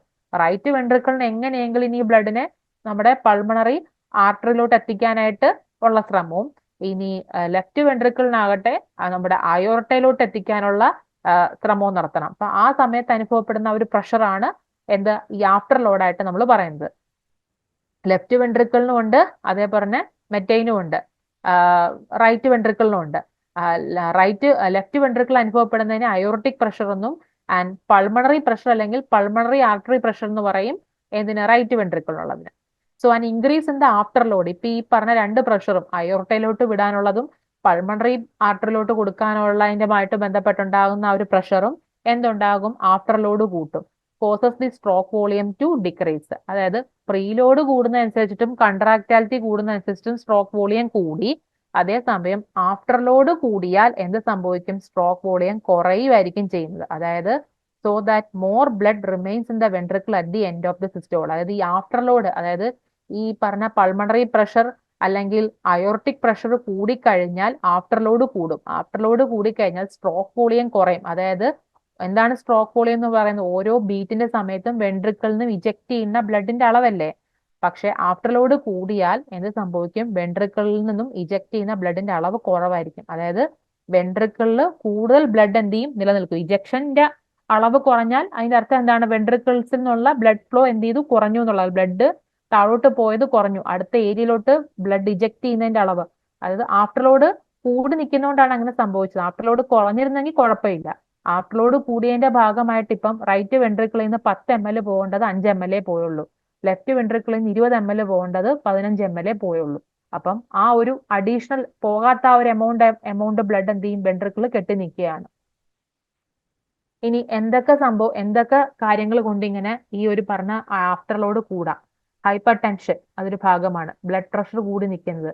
അല്ലെങ്കിൽ അത്രോസ്ക്ലറോസിന്റെ ഭാഗമായിട്ട് ആർട്ടറീസിലുണ്ടായ നാരോയിങ്, ഇതൊക്കെ ഈ ആഫ്റ്റർ ലോഡ് കൂടാനുള്ള കാരണമാകും. So ejection of the blood from the heart begins when pressure in the right ventricle exceeds the pressure in the pulmonary trunk. നമ്മൾ മുമ്പ് ഓൾറെഡി പറഞ്ഞതാണ്. അതായത് വെൻട്രിക്കിളിൽ അനുഭവപ്പെടുന്ന പ്രഷർ കൂടണം. അടുത്ത ഏരിയയിലോട്ട് എങ്ങോട്ടാണോ പോകേണ്ടത് ആ ഏരിയയിലെ ആർട്ടറിയുടെ പ്രഷർ വെച്ച് നോക്കുമ്പം ഈ റൈറ്റ് വെൻട്രിക്കിളുടെയും ലെഫ്റ്റ് വെൻട്രിക്കിളുടെയും പ്രഷർ കൂടി നിൽക്കണം. നമുക്കറിയാം ഹയർ പ്രഷർ ഏരിയയിൽ നിന്ന് വേണം ലോവർ പ്രഷറിലോട്ട് പോകാനായിട്ട്. So ejection of blood from the heart begins when the pressure in the right ventricle ആണെങ്കിൽ exceeds the pressure in the right വെൻട്രിക്കിളിൽ നിന്ന് എങ്ങോട്ടാ പോകേണ്ടത്, പൾമണറിയിലോട്ടാ പോകേണ്ടത്. അപ്പൊ പൾമണറി ട്രങ്കിൽ അനുഭവപ്പെടേണ്ട പ്രഷർ എന്ത് ചെയ്യണം, കുറഞ്ഞു നിൽക്കണം. അതേസമയം റൈറ്റ് വെൻട്രിക്കിൾ അനുഭവപ്പെടേണ്ട പ്രഷർ കൂടി നിൽക്കണം. അതേസമയം തന്നെ ലെഫ്റ്റ് വെൻട്രിക്കിളിലെ പ്രഷർ കൂടി നിൽക്കണം when compare to the pressure in the aorta. ഈ പോയിന്റിൽ അറ്റ് ദാറ്റ് പോയിന്റ് ഹയർ പ്രഷറിൽ നിന്നുള്ള വെൻട്രിക്കിളിൽ അനുഭവപ്പെടുന്ന ഹയർ പ്രഷറിന്റെ ഭാഗമായിട്ട് ബ്ലഡ് എന്ത് ചെയ്യും, പുഷ് ചെയ്ത് സെമി ലൂണർ വാൽവിനെ ഓപ്പൺ ചെയ്യിപ്പിച്ച് അതാത് പോകേണ്ട ഏരിയയിലോട്ട് പോകും. റൈറ്റ് വെൻട്രിക്കിളിൽ നിന്നും പൾമണറി ട്രങ്കിലോട്ടും പോകും, ലെഫ്റ്റ് വെൻട്രിക്കിളിൽ നിന്നും അയോർട്ടയിലോട്ടും പോകും സെമി ലൂണർ വാൽവ് ഓപ്പൺ ചെയ്ത് പ്രഷർ കൂടിക്കഴിഞ്ഞാൽ. ഇനി അടുത്തത് റെഗുലേഷൻ ഓഫ് ഹാർട്ട് റേറ്റ്. നമ്മുടെ ഹാർട്ട് റേറ്റിനെ റെഗുലേറ്റ് ചെയ്യുന്ന ഫാക്ടേഴ്സ് നോക്കിക്കഴിഞ്ഞാൽ മോസ്റ്റ് ഇമ്പോർട്ടൻ്റ് എന്ന് പറയുന്നത് നമ്മുടെ ഓട്ടോണോമിക് നെർവസ് സിസ്റ്റവും പിന്നെ നമ്മുടെ അഡ്രിനൽ മെഡുല, അഡ്രിനയ്ക്ക് കോർട്ടെക്സും ഉണ്ട്, മെഡുല റീജിയനും ഉണ്ടല്ലോ, അതിലെ മെഡുല റീജിയനിൽ നിന്നും റിലീസ് ചെയ്യുന്ന ഹോർമോൺസ് ആയ എപ്പിനെഫ്രിനും നോർ എപ്പിനെഫ്രിനും ആണ് പ്രധാനമായിട്ടും നമ്മുടെ ഹാർട്ട് റേറ്റിനെ കൺട്രോൾ ചെയ്യുന്നത്. ഏതൊക്കെയാണ്? Autonomic nervous system and hormone released by the adrenal medulla including epinephrine and norepinephrine. കൂടാതെ നമ്മുടെ വയസ്സ്, നമ്മുടെ ജെൻഡർ, നമ്മുടെ ഫിസിക്കൽ ഫിറ്റ്നസ്, നമ്മുടെ ബോഡി ടെമ്പറേച്ചർ ഒക്കെയും ഹാർട്ട് റേറ്റിനെ ഇൻഫ്ലുവൻസ് ചെയ്യുന്നുണ്ട്. ആദ്യമേ ഓട്ടോണോമിക് റെഗുലേഷൻ എങ്ങനെയാണെന്ന് നോക്കാം. ഓട്ടോണോമിക് നെർവസ് സിസ്റ്റം കൺട്രോൾ ചെയ്യുന്നല്ലേ പറഞ്ഞത്. So the heart is influenced by the autonomic nerves originating in the cardiovascular centre in the medulla oblongata. Medulla ഒബ്ലാങ്കട്ടയിലെ കാർഡിയോവാസ്കുലർ സെന്ററിലുള്ള ഓട്ടോണോമിക് നെർവ്സ് ആണ് ഹാർട്ടിനെ ഇൻഫ്ലുവൻസ് ചെയ്യുന്ന ഒരു factor. So the cardiovascular center in the medulla oblongata receive input from a variety of sensory receptors and from the higher brain centers such as limbic system and cerebral cortex. ഈ medulla ഒബ്ലാങ്കട്ടയിലുള്ള cardiovascular സെന്ററിന് എവിടെ നിന്നൊക്കെ എന്താണ് inputs കിട്ടും? ഒരുപാട് സ്ഥലങ്ങളിൽ നിന്ന് കിട്ടും. അതായത് സെൻസറി റിസപ്റ്ററുകളിൽ നിന്നുള്ള സ്റ്റിമുലസ് കിട്ടും. കൂടാതെ ബ്രെയിനിലെ തന്നെ ഹയർ ബ്രെയിൻ സെന്റേഴ്സ് ആയ ലിംബിക് സിസ്റ്റം, സെറിബ്രൽ കോർട്ടെക്സ് എന്നുള്ളതൊക്കെ കിട്ടും. ആൻഡ് ദ സെൻസറി റിസപ്റ്റേഴ്സ്, ഈ മെഡുല ഒബ്ലാങ്കട്ടയിലെ കാർഡിയോവാസ്കുലർ സെന്ററിലുള്ള സെൻസറി റിസപ്റ്റേഴ്സിൽ എന്തൊക്കെ പെടും? പ്രൊപ്രിയോ റിസപ്റ്റേഴ്സ് ഉണ്ട്, ബാരോ റിസപ്റ്റേഴ്സ് ഉണ്ട്, കീമോ റിസപ്റ്റേഴ്സ് ഉണ്ട്. നമുക്ക് വരും സൈഡിൽ ഓരോന്ന് എന്താണെന്ന് നോക്കാം. സോ പ്രൊപ്രിയോ റിസപ്റ്റേഴ്സ് എന്ന് പറയുന്നത് എപ്പോഴായിരിക്കും? It is a major stimulus occurs at the onset of physical activity. നമുക്ക് എന്തെങ്കിലും ഫിസിക്കൽ ആക്ടിവിറ്റിയുടെ ഭാഗമായിട്ട് ഡെവലപ്പ് ചെയ്യുന്ന മേജർ സ്റ്റിമുലസ് എല്ലാം എവിടേക്കാണ് എത്തുന്നത്? പ്രൊപ്രിയോ റിസപ്റ്റേഴ്സിലോട്ടാണ്. ബാരോ റിസപ്റ്റേഴ്സ് എന്ന് പറഞ്ഞാൽ അവ എന്താണ് മോണിറ്റർ ചെയ്യുന്നത്? സ്ട്രെച്ചിങ് ആണ് of major arteries and veins, അതായത് caused by the pressure of blood flowing through them. ആർട്ടറീസിലൂടെയും വെയിൻസിലൂടെയൊക്കെ ബ്ലഡ് ഫ്ലോ ചെയ്യുന്ന സമയത്ത് ആ ഉണ്ടാകുന്ന പ്രഷർ ഡിഫറൻസിനെ മോണിറ്റർ ചെയ്യാനുള്ളതാണ് ബാരോ റിസപ്റ്റേഴ്സ്. ഇനി ബ്ലഡിൽ ഉണ്ടാകുന്ന കെമിക്കൽ ചേഞ്ചസ് മോണിറ്റർ ചെയ്യാനായിട്ടാണ് കാർഡിയോവാസ്കുലർ സെന്റർ എന്ന മെഡുല ഒബ്ലാങ്കട്ടയ്ക്കകത്ത് എന്തുള്ളത്? കീമോ റിസപ്റ്റേഴ്സ് ഉള്ളത്. ഇനി കാർഡിയോവാസ്കുലർ സെന്ററിനകത്ത് എന്തുകൊണ്ട്? പാരാസിമ്പത്തറ്റിക് ആൻഡ് സിമ്പത്തറ്റിക് നെർവ്സും ഉണ്ട്. ആൻഡ് ദെയർ ആക്ഷൻസ് എന്ന് പറയുന്നത് അന്റഗോണിസ്റ്റിക് ടു ഈച്ച് അതർ ആണ്, അല്ലെ? പാരാസിമ്പത്തറ്റിക്കിന്റെയും സിമ്പത്തറ്റിക് നെർവ്സിന്റെയും ആക്ഷൻ പ്രീവിയസിൽ എന്തായിരിക്കും? അന്റഗോണിസ്റ്റിക് എഫക്റ്റ് ആയിരിക്കും. സിമ്പത്തറ്റിക് ന്യൂറോൺസ് എന്ത് ചെയ്യും? Extends from the medulla oblongata in to the thoracic region of the spinal cord. ഇനി നമുക്ക് അതിലുള്ള സിമ്പത്തറ്റിക് ന്യൂറോൺസിനെ കുറിച്ച് പറയാം. അവ എന്ന് പറയുന്നത് മെഡുല ഒബ്ലാങ്കട്ടയിൽ നിന്നും എക്സ്റ്റെൻഡ് ചെയ്ത് നമ്മുടെ സ്പൈനൽ കോഡിന്റെ തൊറാസിക് റീജിയൻ വരെ ഉണ്ട്. From the thoracic region the sympathetic cardiac accelerator nerves extend out to the S A node. ഈ പറഞ്ഞ തൊറാസിക് റീജിയനിൽ നിന്നും പിന്നെ ഈ സിമ്പത്തറ്റിക് കാർഡിയാക് ആക്സിലറേറ്റർ പിന്നെ എങ്ങോട്ട് എക്സ്റ്റെൻഡ് ചെയ്യുന്നു? നമ്മുടെ എസ് എ നോഡിലോട്ട്, പിന്നെ എ വി നോഡിലോട്ട്, പിന്നെ മയോകാർഡിയത്തിലെ മിക്ക പോർഷൻസിലോട്ടും. അങ്ങനെ the impulse in the cardiac accelerator nerve trigger the release of norepinephrine. ഇപ്പൊ ഈ പറഞ്ഞ ഏരിയയിൽ നിന്നും എന്ത് ചെയ്യുന്നു? ഇമ്പൾസ് ജനറേറ്റ് ചെയ്ത് എന്തിനെ റിലീസ് ചെയ്യിക്കുന്നു? നോറെപ്പിനെഫ്രിനെ റിലീസ് ചെയ്യിക്കുന്നു. അത് പോയി നമ്മുടെ കാർഡിയാക് മസിൽ ഫൈബറിലുള്ള β1 റിസപ്റ്ററിനെ എന്ത് ചെയ്യുന്നു? ആക്ടിവേറ്റ് ചെയ്യുന്നു. അതിന്റെ ഭാഗമായിട്ട് എന്തൊക്കെ സംഭവിക്കും? In S A node and A V node fibres norepinephrine എന്ത് ചെയ്യും? Speed up the rate of spontaneous depolarisation and heart rate increases. അതായത് എങ്ങനെയൊക്കെയാണ് ഹാർട്ട് റേറ്റിനെ അഫക്ട് ചെയ്യുന്ന ഫാക്ടേഴ്സ് പറയുമ്പോൾ നമ്മൾ ആദ്യം പറയുന്ന ഓട്ടോണോമിക് നെർവസ് സിസ്റ്റം ആണ്. അതിൽ വരുന്ന പ്രൊപ്രിയോ, ബാരോ ആൻഡ് കീമോ റിസപ്റ്റേഴ്സ്. പിന്നെ പറയുന്നത് കാർഡിയോവാസ്കുലർ സെന്ററിൽ തന്നെ പാരാസിമ്പത്തറ്റിക് ആൻഡ് സിമ്പത്തറ്റിക് നെർവ്സ് ഉണ്ട്. അതിലെ സിമ്പത്തറ്റിക് നെർവസിന്റെ ഭാഗമായിട്ട് പുറത്തോട്ട് വരുന്ന നോറെപ്പിനെഫ്രിൻ എന്ന് പറയുന്ന ന്യൂറോ ട്രാൻസ്മിറ്റർ എന്ത് ചെയ്യുന്നു? β1 റിസപ്റ്ററിൽ പോയി ബൈൻഡ് ചെയ്ത് എസ് എ നോഡിനെയും എ വി നോഡിലും ആക്ട് ചെയ്ത് എന്ത് ചെയ്യും? സ്പോണ്ടേനിയസ് ഡീപോളറൈസേഷൻ സംഭവിച്ച് ഹാർട്ട് റേറ്റ് കൂട്ടും. പിന്നെ കൺട്രാക്ടൈൽ ഫൈബേഴ്സിൽ എന്ത് ചെയ്യും? നോറെപ്പിനെഫ്രിൻ കാൽഷ്യത്തിന്റെ എൻട്രി എന്ത് ചെയ്യുന്നു? കൂട്ടുന്നു, അല്ലെ? Calcium entry through the voltage gated sodium channel എന്ത് ചെയ്യുന്നു? കൂട്ടുന്നു. അതുവഴി കൺട്രാക്ഷൻ കൂട്ടുന്നു. അങ്ങനെ നമ്മൾ പറഞ്ഞു പോസിറ്റീവ് ഇനോട്രോപിക് ആയിട്ടുള്ള ഏജന്റ് വന്നാൽ തീർച്ചയായിട്ടും ഫോഴ്സ് ഓഫ് കൺട്രാക്ഷൻ കൂടും, അല്ലേ? As A result greater volume of blood is rejected during the systole. നമ്മൾ പറഞ്ഞു സ്ട്രോക്ക് വോളിയത്തിനെ അഫക്ട് ചെയ്യുന്ന ഫാക്ടേഴ്സ് എന്ന് പറയുന്നത് എന്തായിരുന്നു? ഹാർട്ട് റേറ്റും അതേപോലെ തന്നെ എന്തായിരുന്നു?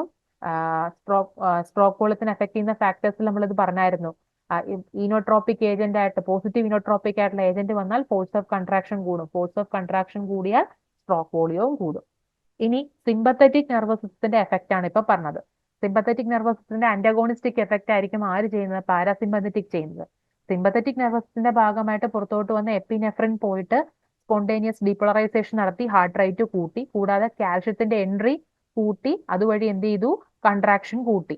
അങ്ങനെയും അതിന്റെ എഫക്റ്റ് നടത്തി. അപ്പം പാരാസിമ്പത്തറ്റിക് നെർവസ് സിസ്റ്റം ഹാർട്ടിലേക്ക് റീച്ച് ചെയ്യുന്നത് വേഗസ് നെർവ് വഴിയാണ്. Right and left vagus nerve വഴിയാണ്, നമ്മുടെ 10th ക്രേനിയൽ നെർവ് വഴി. ആൻഡ് അതിവിടെ വാഗൽ ആക്സോൺസ് ടെർമിനേറ്റ് ചെയ്യുന്ന എസ് ഐ നോഡിലും എ വി നോഡിലും ഏട്രിയൽ മയോകാർഡിലും ആണ്.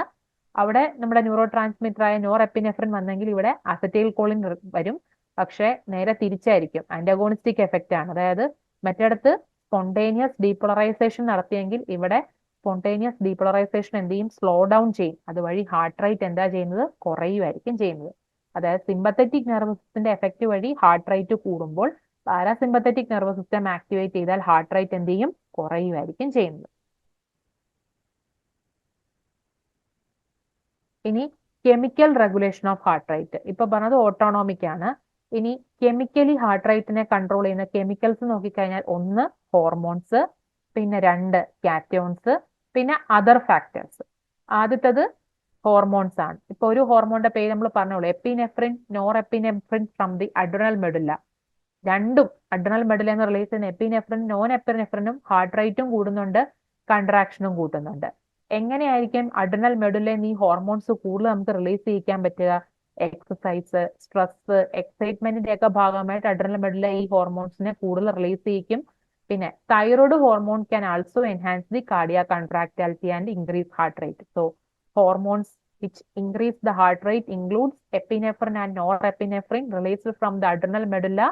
കൂടാതെ എക്സസൈസിന്റെയും സ്ട്രെസ്സിന്റെയും എക്സൈറ്റ്മെന്റിന്റെയും ഭാഗമായിട്ട് അഡ്രിനൽ മെഡുല്ല ഈ ഹോർമോൺസിനെ കൂടുതൽ റിലീസ് ചെയ്യുന്നുണ്ട്. പിന്നെ അടുത്തൊരു ഹോർമോൺ ആയിട്ടുള്ള തൈറോയ്ഡ് ഹോർമോൺസിന് വേണമെങ്കിലും കാർഡിയാക് കോൺട്രാക്ടാലിറ്റിയും ഹാർട്ട് റേറ്റും കൂട്ടാൻ സാധിക്കും. ഇനി കാറ്റോണുകൾ ഏതൊക്കെയാണ് ഹാർട്ട് റേറ്റ് കൂട്ടാൻ കഴിവുള്ളവ? Potassium, calcium, sodium. ഇവയ്ക്കൊക്കെ കാർഡിയാക് ഫംഗ്ഷൻസിന് എന്ത് ചെയ്യുന്നുണ്ട്? ലാർജർ എഫക്റ്റ് ആണ്.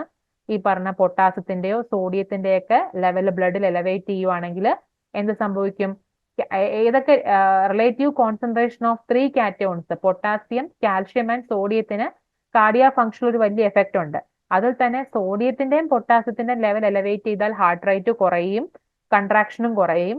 അതേസമയം നമ്മുടെ കാൽഷ്യത്തിന്റെ ലെവൽ കൂടിക്കഴിഞ്ഞാൽ ഹാർട്ട് റേറ്റ് കൂടും, സ്ട്രെങ്തൻസ് ദി ഹാർട്ട് ബീറ്റ്. മൂന്നും കാറ്റയോൺസ് ആണ്, പൊട്ടാസ്യം, കാൽഷ്യം, സോഡിയം കാറ്റയോൺസ് ആണ്. പക്ഷെ കാൽഷ്യത്തിന് മാത്രമാണ് ഹാർട്ട് റേറ്റിനെയും ഹാർട്ട് ബീറ്റിനെയും സ്ട്രെങ്തൻ ചെയ്യാനുള്ള കഴിവ്. മറ്റ് 2 കാറ്റയോൺസ് ആയ പൊട്ടാസ്യവും സോഡിയം എന്താ ചെയ്യുന്നത്? ഹാർട്ട് റേറ്റിനെയും കോൺട്രാക്ഷനെയും കുറയ്ക്കുകയാണ് ചെയ്യുന്നത്.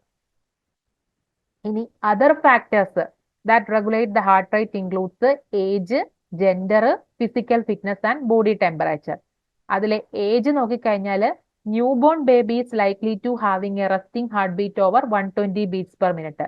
നമ്മളെക്കാൾ ഇപ്പൊ അഡൽട്ടുകളെക്കാളും ന്യൂ ബോൺസിലായിരിക്കും ഹാർട്ട് റേറ്റ് കുറച്ചും കൂടെ കൂടുതലായിരിക്കും. പിന്നീട് അത് കുറഞ്ഞു കുറഞ്ഞു വരും. അതാണ് ചെയ്യുന്നത്. ന്യൂ ബോൺസിൽ ഹാർട്ട് ബീറ്റ് ആദ്യത്തെ ആ ജനന സമയത്തൊക്കെ 120 ബീറ്റ്സ് പെർ മിനിറ്റ് ഒക്കെയാണ്. പിന്നെ ഗ്രാജുവലി അത് ഡിക്ലൈൻ ചെയ്തുകൊണ്ടിരിക്കും. പിന്നെ ജെൻഡർ നോക്കുവാണെങ്കിൽ അഡൽട്ട് ഫീമെയിൽസിനായിരിക്കും slightly higher resting heart rate when compared to adult male. പിന്നെ ഫിസിക്കൽ ഫിറ്റ്നസ് നോക്കുവാണെങ്കിൽ a physically fit person may even exhibit bradycardia, that is decrease in heart rate. പക്ഷേ this is a beneficial effect of endurance type training because slowly beating heart is more energy efficient than one beats more rapidly. അതായത് ഇപ്പൊ physically fit ആണെങ്കിൽ പോലും ഒരാൾക്ക് എന്താണ് bradycardia വരും. പക്ഷെ അതൊരു കണക്കിന് നല്ലതാണെന്നാ പറയുന്നത്. ബ്രാഡികാർഡിയ എന്ന് പറയുന്നത് എനർജി എഫിഷ്യന്റ് മെത്തേഡ് ആണ് when compared to that of the tachycardia. അതായത് ഹാർട്ട് ബീറ്റ് കുറച്ച് ഇത്തിരി ഒന്ന് പതുക്കെ ഹാർട്ട് ബീറ്റ് നടക്കുന്നതായിരിക്കും ബെറ്റർ വെൻ കമ്പയർഡ് ടു പെട്ടെന്നുള്ള ഹാർട്ട് ബീറ്റ്, അതായത് ടാക്കിക്കാർഡിക് എഫക്റ്റിനേക്കാളും. പിന്നെ ബോഡി ടെമ്പറേച്ചർ എങ്ങനെയാണ് എഫക്ട് ചെയ്യുന്നത് നോക്കിക്കഴിഞ്ഞാൽ ഇൻക്രീസ്ഡ് ബോഡി ടെമ്പറേച്ചർ, അതായത് ഫീവറിന്റെ ഒക്കെ സമയത്ത് ഉണ്ടാകുന്ന ഇൻക്രീസ്ഡ് ബോഡി ടെമ്പറേച്ചർ എന്ത് ചെയ്യും? Causes the S A node to discharge impulse more quickly. അങ്ങനെ ഹാർട്ട് റേറ്റ് കൂടും. അപ്പൊ പനിയൊക്കെ ഉള്ള സമയത്ത് എന്ത് ചെയ്യും? ടെമ്പറേച്ചർ കൂടിക്കഴിഞ്ഞാൽ ഹാർട്ട് റേറ്റും കൂടും പറയും. പിന്നെ ഡിക്രീസ്ഡ് ബോഡി ടെമ്പറേച്ചർ എന്ത് ചെയ്യും? ഹാർട്ട് റേറ്റിനെയും അതേപോലെ തന്നെ കൺട്രാക്ഷൻ എന്ത് ചെയ്യും? കുറയ്ക്കുകയും ചെയ്യും.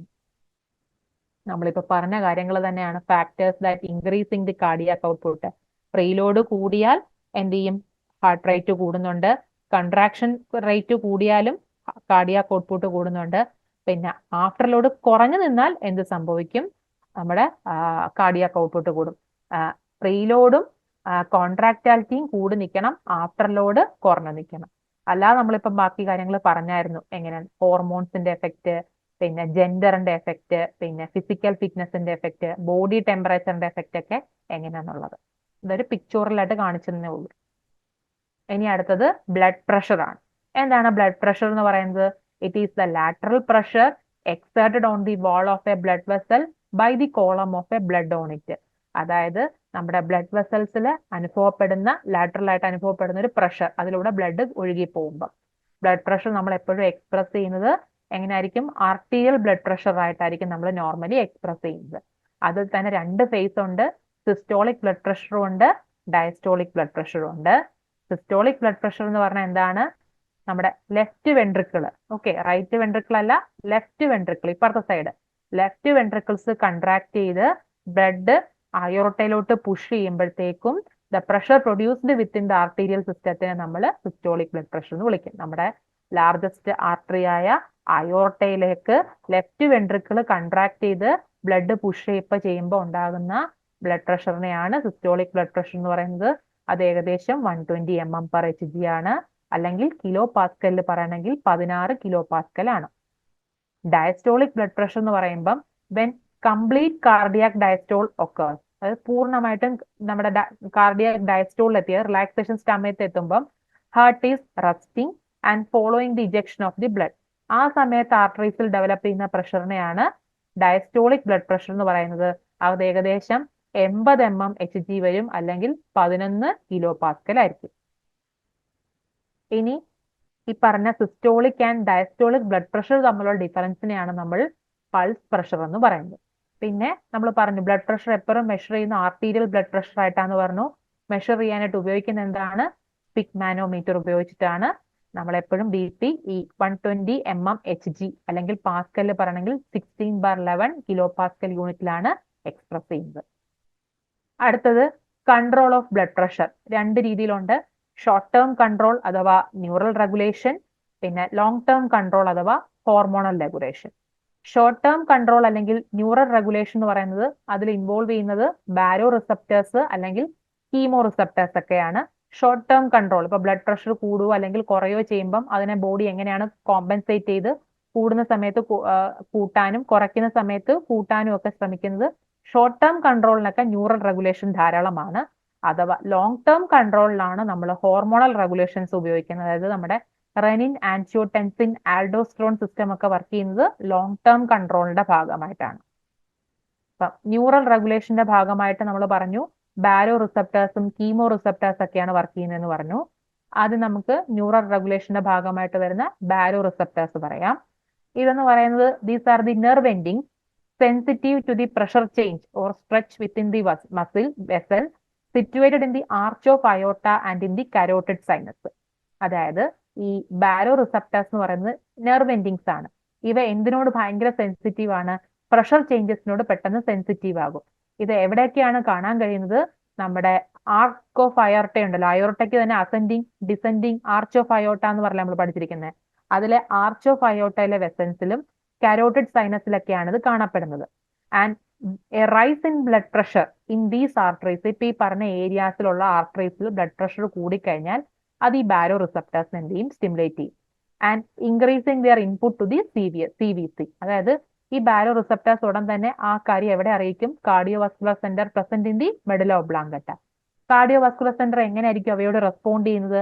By increasing the parasympathetic nerve activity to the heart. അതായത് ബ്ലഡ് പ്രഷർ കൂടി നിൽക്കുകയാണ്, അപ്പൊ എന്ത് ചെയ്യണം? കുറയ്ക്കണം. അപ്പൊ അതിന് ബെറ്റർ എന്താണ്? പാരാസിമ്പത്തറ്റിക് നെർവസ് സിസ്റ്റം എന്ത് ചെയ്യാണ്? ആക്ടിവേറ്റ് ആകുക എന്നുള്ളതാണ്. അതുവഴി എന്ത് ചെയ്യുന്നു? Slow down the heart. അതേസമയം at the same time sympathetic stimulation to the blood vessel is inhibited causing the vasodilation. Parasympathetic nervous system activated ആയാൽ മാത്രം പോരാ, സിമ്പത്തറ്റിക് നെർവസ് സിസ്റ്റം എന്താവുകയും ചെയ്യണം? ഇൻഹിബിറ്റ് ആവുകയും ചെയ്യണം. അല്ലെങ്കിൽ വീണ്ടും ബ്ലഡ് പ്രഷർ കൂടും. ഈ സിമ്പത്തറ്റിക് നെർവസ് സിസ്റ്റം ഇൻഹിബിറ്റ് ആയ എന്ത് സംഭവിച്ചോളും? വാസോ ഡൈലേഷൻ സംഭവിച്ചോളും. ഇനി അതിന്റെ ഭാഗമായിട്ട് നെറ്റ് റിസൾട്ട് എന്തായിരിക്കും? Fall in systemic blood pressure ആയിരിക്കും. അതായത് കൺവേഴ്സ്ലി അയോർട്ടിക് ആർച്ചിലും നമ്മുടെ കരോട്ടിഡ് സൈനസിൽ ഉണ്ടായ പ്രഷർ എന്ത് ചെയ്യും, കുറയും. അങ്ങനെ rate of baroreceptors discharge will also fall. Pressure കൂടുമ്പോഴാണ് ബാരോ റിസപ്റ്റേഴ്സ് ആ കാര്യം തിരിച്ചറിഞ്ഞ് കാർഡിയോവാസ്കുലർ സെന്ററിന് വിവരം അറിയിക്കുന്നത്. ഈ രണ്ട് ഏരിയയിലും പ്രഷർ കുറഞ്ഞാൽ ബാരോ റിസപ്റ്ററിൽ നിന്നുള്ള ഇൻഫോർമേഷനും എങ്ങോട്ടുള്ളത്, കാർഡിയോവാസ്കുലർ സെന്ററിലോട്ടുള്ള എന്ത് ചെയ്യും, കുറയും. അങ്ങനെ cardiovascular centre respond by increasing the sympathetic drive to the heart to speed it up. അതായത് ഇനി തീരെ കുറഞ്ഞു പോയി കഴിഞ്ഞാൽ, നമ്മൾ പറഞ്ഞു കൂടിക്കഴിഞ്ഞാൽ ബാരോ റിസപ്റ്റർ ഭയങ്കരമായിട്ട് കൂടിക്കഴിഞ്ഞാൽ ബാരോ റിസപ്റ്റർ ആ ഒരു വിവരം അറിഞ്ഞ് കാർഡിയോവാസ്കുലർ സെന്ററിലോട്ട് വിവരം അറിയിക്കുന്നു പറഞ്ഞു. ഇനി തീരെ കുറഞ്ഞു കഴിഞ്ഞാൽ എന്ത് ചെയ്യും, മുമ്പേ പാരാസിമ്പത്തറ്റിക് നെർവസ് സിസ്റ്റത്തിന് വഴിയാണ് പ്രഷർ കുറച്ചെങ്കിൽ ഇനി അടുത്ത എന്ത് ചെയ്യും, കാർഡിയോവാസ്കുലർ സെന്റർ എന്തിന്റെ അളവിനെ കൂട്ടും, സിമ്പത്തറ്റിക് നെർവസ് സിസ്റ്റത്തിന്റെ അളവിനെ എന്ത് ചെയ്യും, കൂട്ടും. അങ്ങനെ sympathetic activity in the blood vessel എന്ത് ചെയ്യും, ഇൻക്രീസ് ചെയ്യും. മുമ്പ് വാസോ ഡൈലേഷൻ നടന്നെങ്കിൽ ഇനി സിമ്പത്തറ്റിക് ആക്ടിവിറ്റിയുടെ ഭാഗമായിട്ട് എന്ത് നടക്കും, വാസോ കൺസ്ട്രിക്ഷൻ നടക്കും. അങ്ങനെ ഫാളിംഗ് ബ്ലഡ് പ്രഷറിനെ നമ്മൾ എന്ത് ചെയ്യും, കൗണ്ടറാക്ട് ചെയ്യും. സോ ഇതാണ് neural regulation through the ബാരോ receptor mechanism.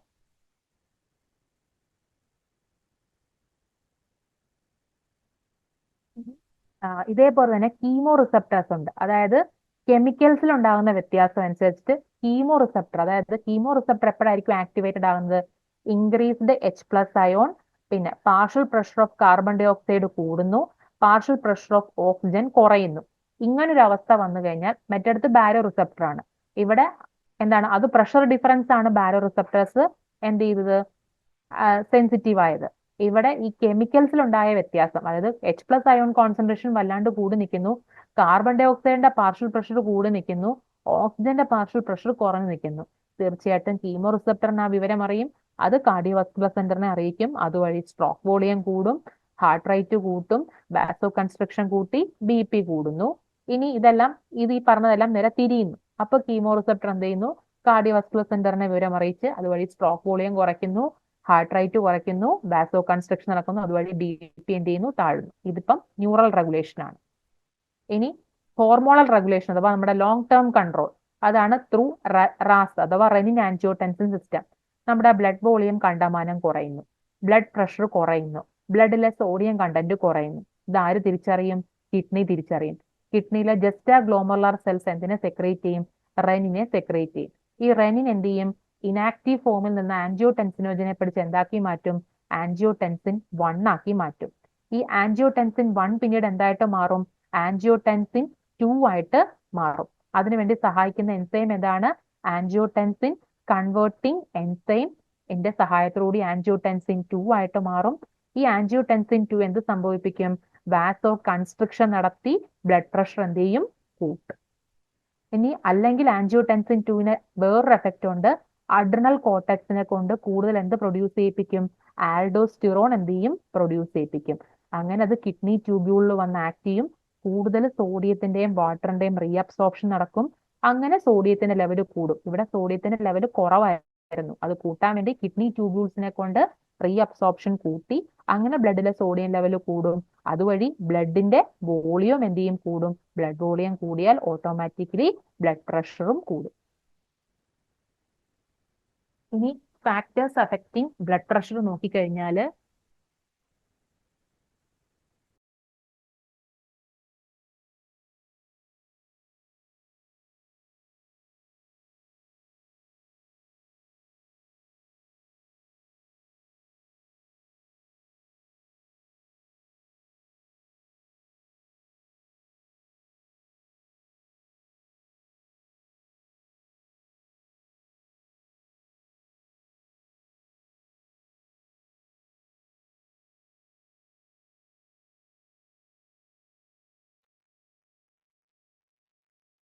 Factors affecting blood pressure നോക്കിക്കഴിഞ്ഞാൽ ഒന്ന് ബ്ലഡ് വോളിയം ഉണ്ട്. അതായത് നമ്മളിപ്പോൾ പറഞ്ഞു ബ്ലഡ് വോളിയം കുറഞ്ഞാൽ ബ്ലഡ് പ്രഷർ എന്ത് ചെയ്യും, കുറയും. അപ്പം ബ്ലഡ് വോളിയം അതൊരു ഫാക്ടറാണ് ബ്ലഡ് പ്രഷറിനെ അഫക്ട് ചെയ്യുന്നത്. പിന്നെ പെരിഫറൽ റെസിസ്റ്റൻസ്, അതായത് എത്രത്തോളം റെസിസ്റ്റൻസ് കൂടുമോ അപ്പോഴത്തേക്കും ബ്ലഡ് പ്രഷറും കൂടാൻ ചാൻസ് ഉണ്ട്. റെസിസ്റ്റൻസ് എന്ന് പറയുന്നത് it is the resistance offered by the blood vessel, especially ആർട്ടീരിയോൾസിൽ അനുഭവപ്പെടുന്ന റെസിസ്റ്റൻസ്.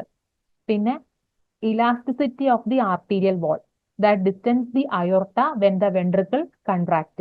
ഇതും ഒരു ഫാക്ടറാണ് ബ്ലഡ് പ്രഷറിനെ അഫക്ട് ചെയ്യുന്നത്. പിന്നെ ഈ ബ്ലഡ് വെസൽസിന്റെ ആ ഒരു ബ്ലഡ് വെസൽസിന്റെ അകത്തുള്ള സ്പേസ് ഉണ്ട് ലുമൻ, അതിന്റെ ഡയമീറ്ററും അതും ബ്ലഡ് പ്രഷറിനെ അഫക്ട് ചെയ്യുന്നുണ്ട്. ഈ ലുമൻ നാരോ ചെയ്ത് കഴിഞ്ഞാൽ കൂടുതൽ റെസിസ്റ്റൻസ് അനുഭവപ്പെടും അല്ലെ, അതും ബ്ലഡ് പ്രഷറിനെ അനുഭവപ്പെടും. ബ്ലഡ് പ്രഷറിനെ അഫക്ട് ചെയ്യുന്ന ഒരു ഫാക്ടറാണ്. പിന്നെ rate at which the heart is beating, അതും ബ്ലഡ് പ്രഷറിനെ അഫക്ട് ചെയ്യുന്നു. And regularity with the heartbeat occurs. പിന്നെ വോളിയം അല്ലെങ്കിൽ strength of the beat. Next one is the tension. ഇതൊക്കെയാണ് factors affecting the blood pressure. ഇനി factors affecting pulse rate നോക്കിക്കഴിഞ്ഞാൽ in health the pulse rate and heart rate എന്താണ്, identical ആണ്. ചില സർക്കംസ്റ്റാൻസിൽ pulse may be less than the heart rate. ഇത് എപ്പോഴാണ് സംഭവിക്കുന്നത്? The arteries supplying the peripheral tissues are narrowed, അല്ലെങ്കിൽ ബ്ലോക്കൻ, അല്ലെങ്കിൽ blood therefore is not pumped through them with each heart beat.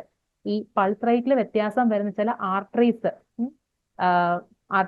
Supplying the peripheral ടിഷ്യൂസിലോട്ട് blood supply ചെയ്യുന്ന ആർട്ടറിയിൽ എന്തെങ്കിലും നാരോയിങ്ങോ ബ്ലോക്കേജോ വന്നു കഴിഞ്ഞാൽ ബ്ലഡ് സപ്ലൈ എന്ത് ചെയ്യത്തില്ല, കറക്റ്റ് നടക്കത്തില്ല, അപ്പം വ്യത്യാസം വരും. പിന്നെ ഹാർട്ടിന് എന്തെങ്കിലും ഡിസീസോ അല്ലെങ്കിൽ ഫെയിൽഡ് ഹാർട്ടാണ്, അതിലൂടെ നമുക്ക് അതിന് force of contraction unable to contract effectively, അതിന്റെ ഭാഗമായിട്ടും പൾസ് റേറ്റിൽ വ്യത്യാസം വരും. സോ ഇത്രയേ ഉള്ളൂ നമ്മുടെ കാർഡിയോ വാസ്കുലർ സിസ്റ്റം.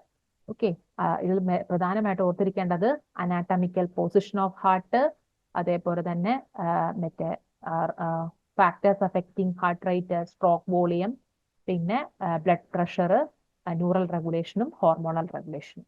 ഓക്കെ.